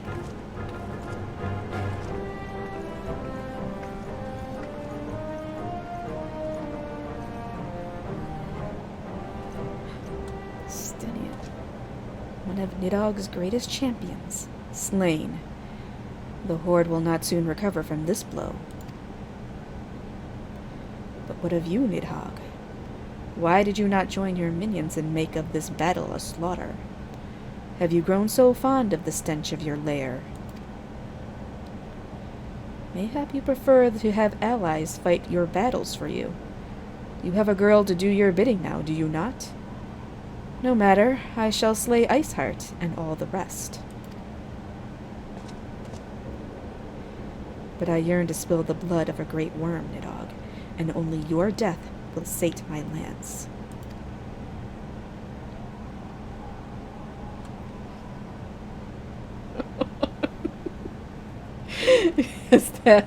That's Cassie's husbando, BB10. Just let you know. That's her husbando. I don't know.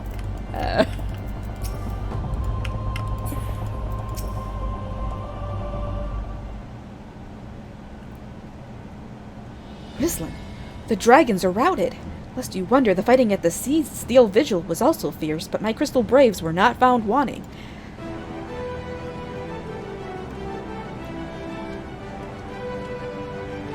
Commander Leveilleur, Rislin, true to your word, you arrived to aid us in our hour of need. On behalf of the Holy See and the people of Ishgard, I offer you my humble thanks.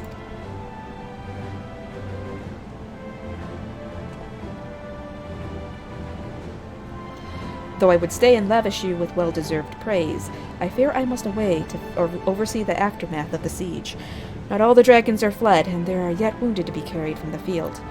Pray let us meet anon, that I might express my thanks with the proper courtesy.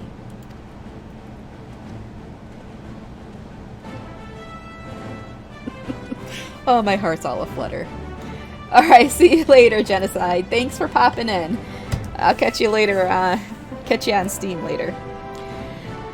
I too would offer my thanks, Rislin. Through your deeds, you have achieved a victory of singular importance. With the Dravanian horde thus weakened and scattered, the threat to Ishgard has been greatly diminished. Mayhap equally significant, the Holy See must now recognize the necessity of cooperation with foreign powers. Long have they barred their gates against the outside world, but I am confident that the day will soon come when Ishgard proclaims itself a member of the Eorzean Alliance once more. Much have we sacrificed in our struggles against dragons and primals, the Ascians and the Empire. But step by unfaltering step, we march ever nearer to our goal. And, as ever, the journey is made with you in the van. The victory you have won this day gives us greater hope for the morrow. 'Tis a hope that shall sustain us in the days to come, and bear us past the many evils that yet seek to hinder our progress. Yes, we have done well, my friend, and I, for one, would take a moment to savor the enormity of our achievement. The demands of duty, however, allow me little time for levity. I must accompany Captain Ilberg back to Ulda and reassign those braves whose squads suffered heavy losses. You, my friend, have earned a rest at the Rising Stones. Pray return to Revenant's Toll and share your tale with Minfilia in person.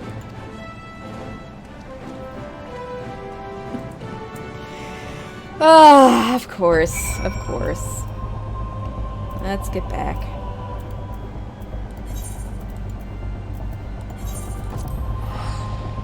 Steps of Faith. Yeah, we got a little ways to go.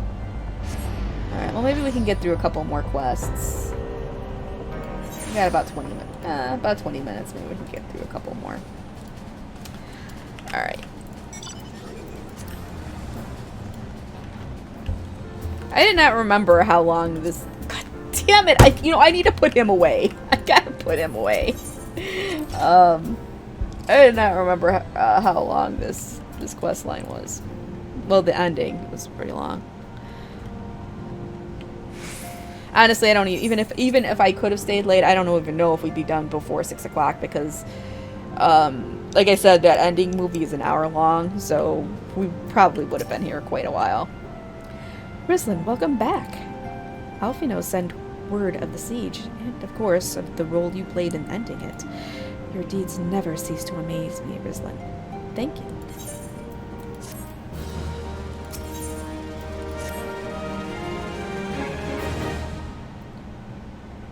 You must be wary, Rislin, and now may very well be your only chance to... Antecedent.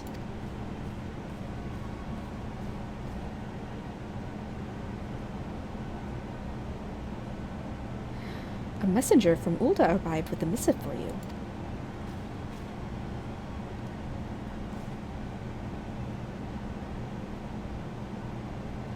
The royal seal.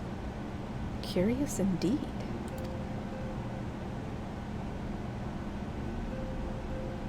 Ah, an invitation.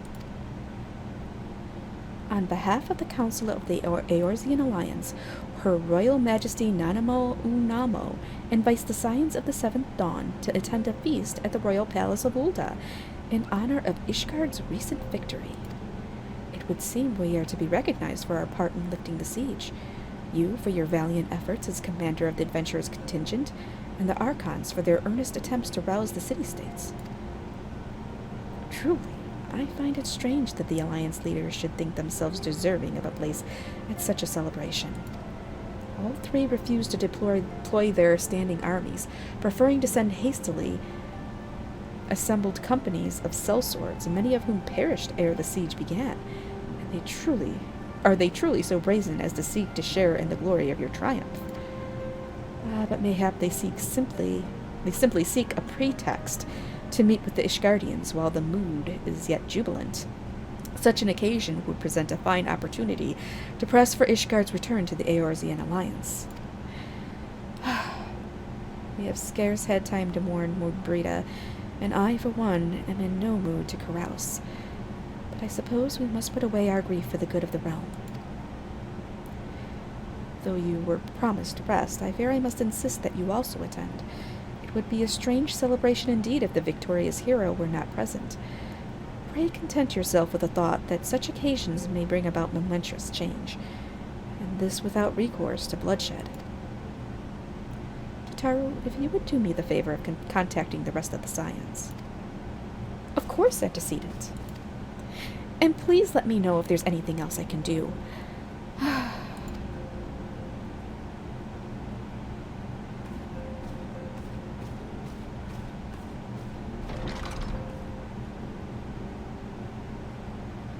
Curious. I have never known Tataru decide such requests. Could aught be amiss? Uh-oh. Better go check on Tataru.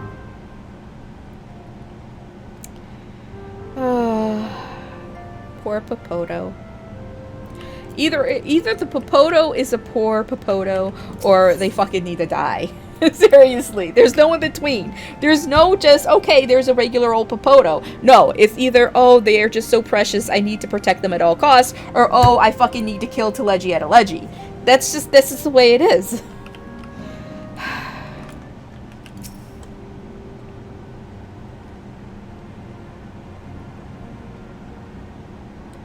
Where did she go? Tataru is conspicuous by her absence. Tataru? I believe she just stepped outside. Now that I think on it, she did seem rather preoccupied.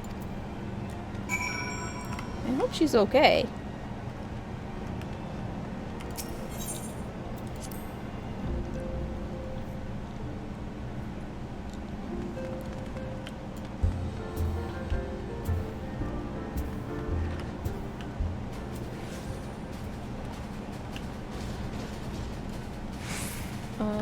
Where did she get gone?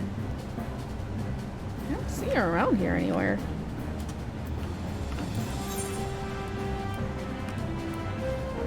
Oh, man. Alright.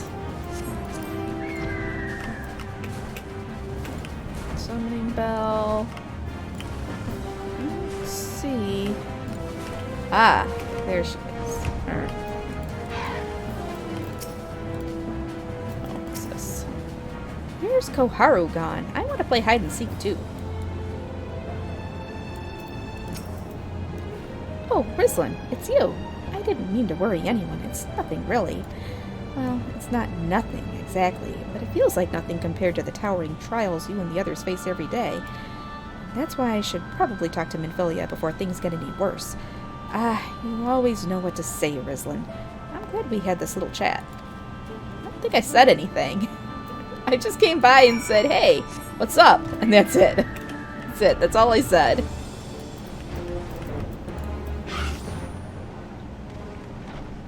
Dude, look at this guy's armor. Look at his eyes. He's definitely edgy. That's an edgy Dragoon. Very, much edge, much edge. I could almost cut myself on that edge right there. Okay.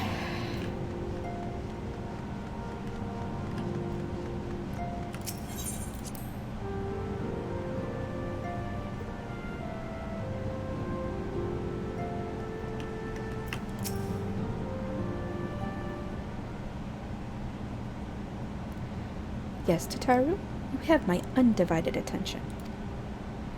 I've been hesitant to broach the subject, what with all the recent excitement, but Rislin made me realize that there's no time like the present. And time is where I'm here to ask is what I'm here to ask you for. I am not sure I understand. If you wish to be excused from your duties for a time, then you have certainly earned the rest. But I suspect that lying abed is far from your intent. You know me too well, Antecedent. There is, in fact, something I've been wanting to try my hand at. Along with the adventurers of the Crystal Braves, the Ascians are constantly being thrown into dangerous battles and deadly predicaments. Even Hori Boulder and Coltonay have been promoted from guard duty to fill our need for competent warriors. And so it seems only right that I, too, should acquire the power to defend myself, and others, more importantly. When I return, I shall be both your receptionist and your bodyguard.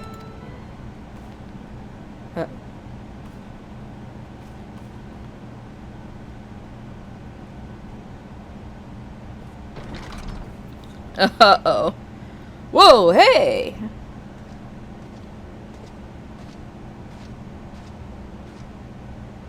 That's the first time I've been almost knocked to the ground by a Lalafell.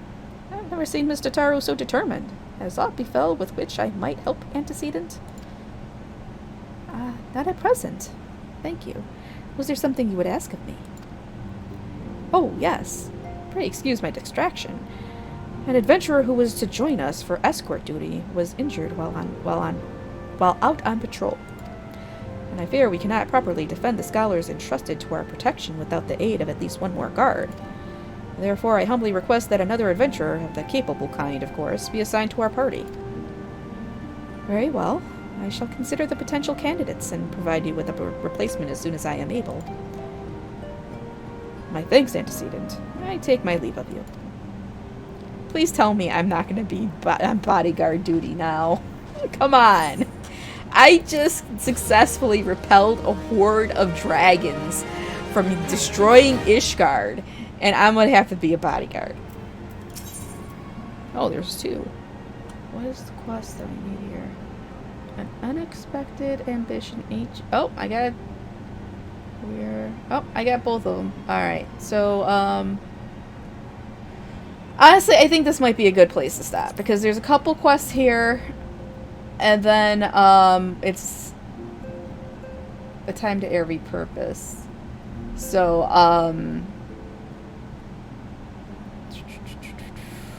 alright, so I'm gonna stop here, because I gotta get ready. Oh, okay, let's do the small talk, and then I'm gonna go get ready to go over to my in-laws tonight, so, because we're gonna leave when the husband's done with work at 5.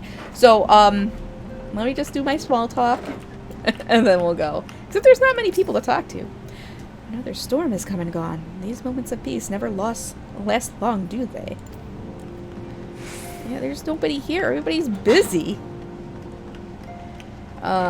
Yeah, but I think, we'll finish. We will definitely finish ARR. Okay, I'll talk to Midville, yep. We'll definitely finish ARR tomorrow, and we will get into the first hour or 2 of Heaven's Ward. So, you are a welcome sight as always, Rislin. I thank the 12 not only for Ishgard's salvation, but also your safe return. And that was it. That was it. Alright, so that's it for today. I am gonna go.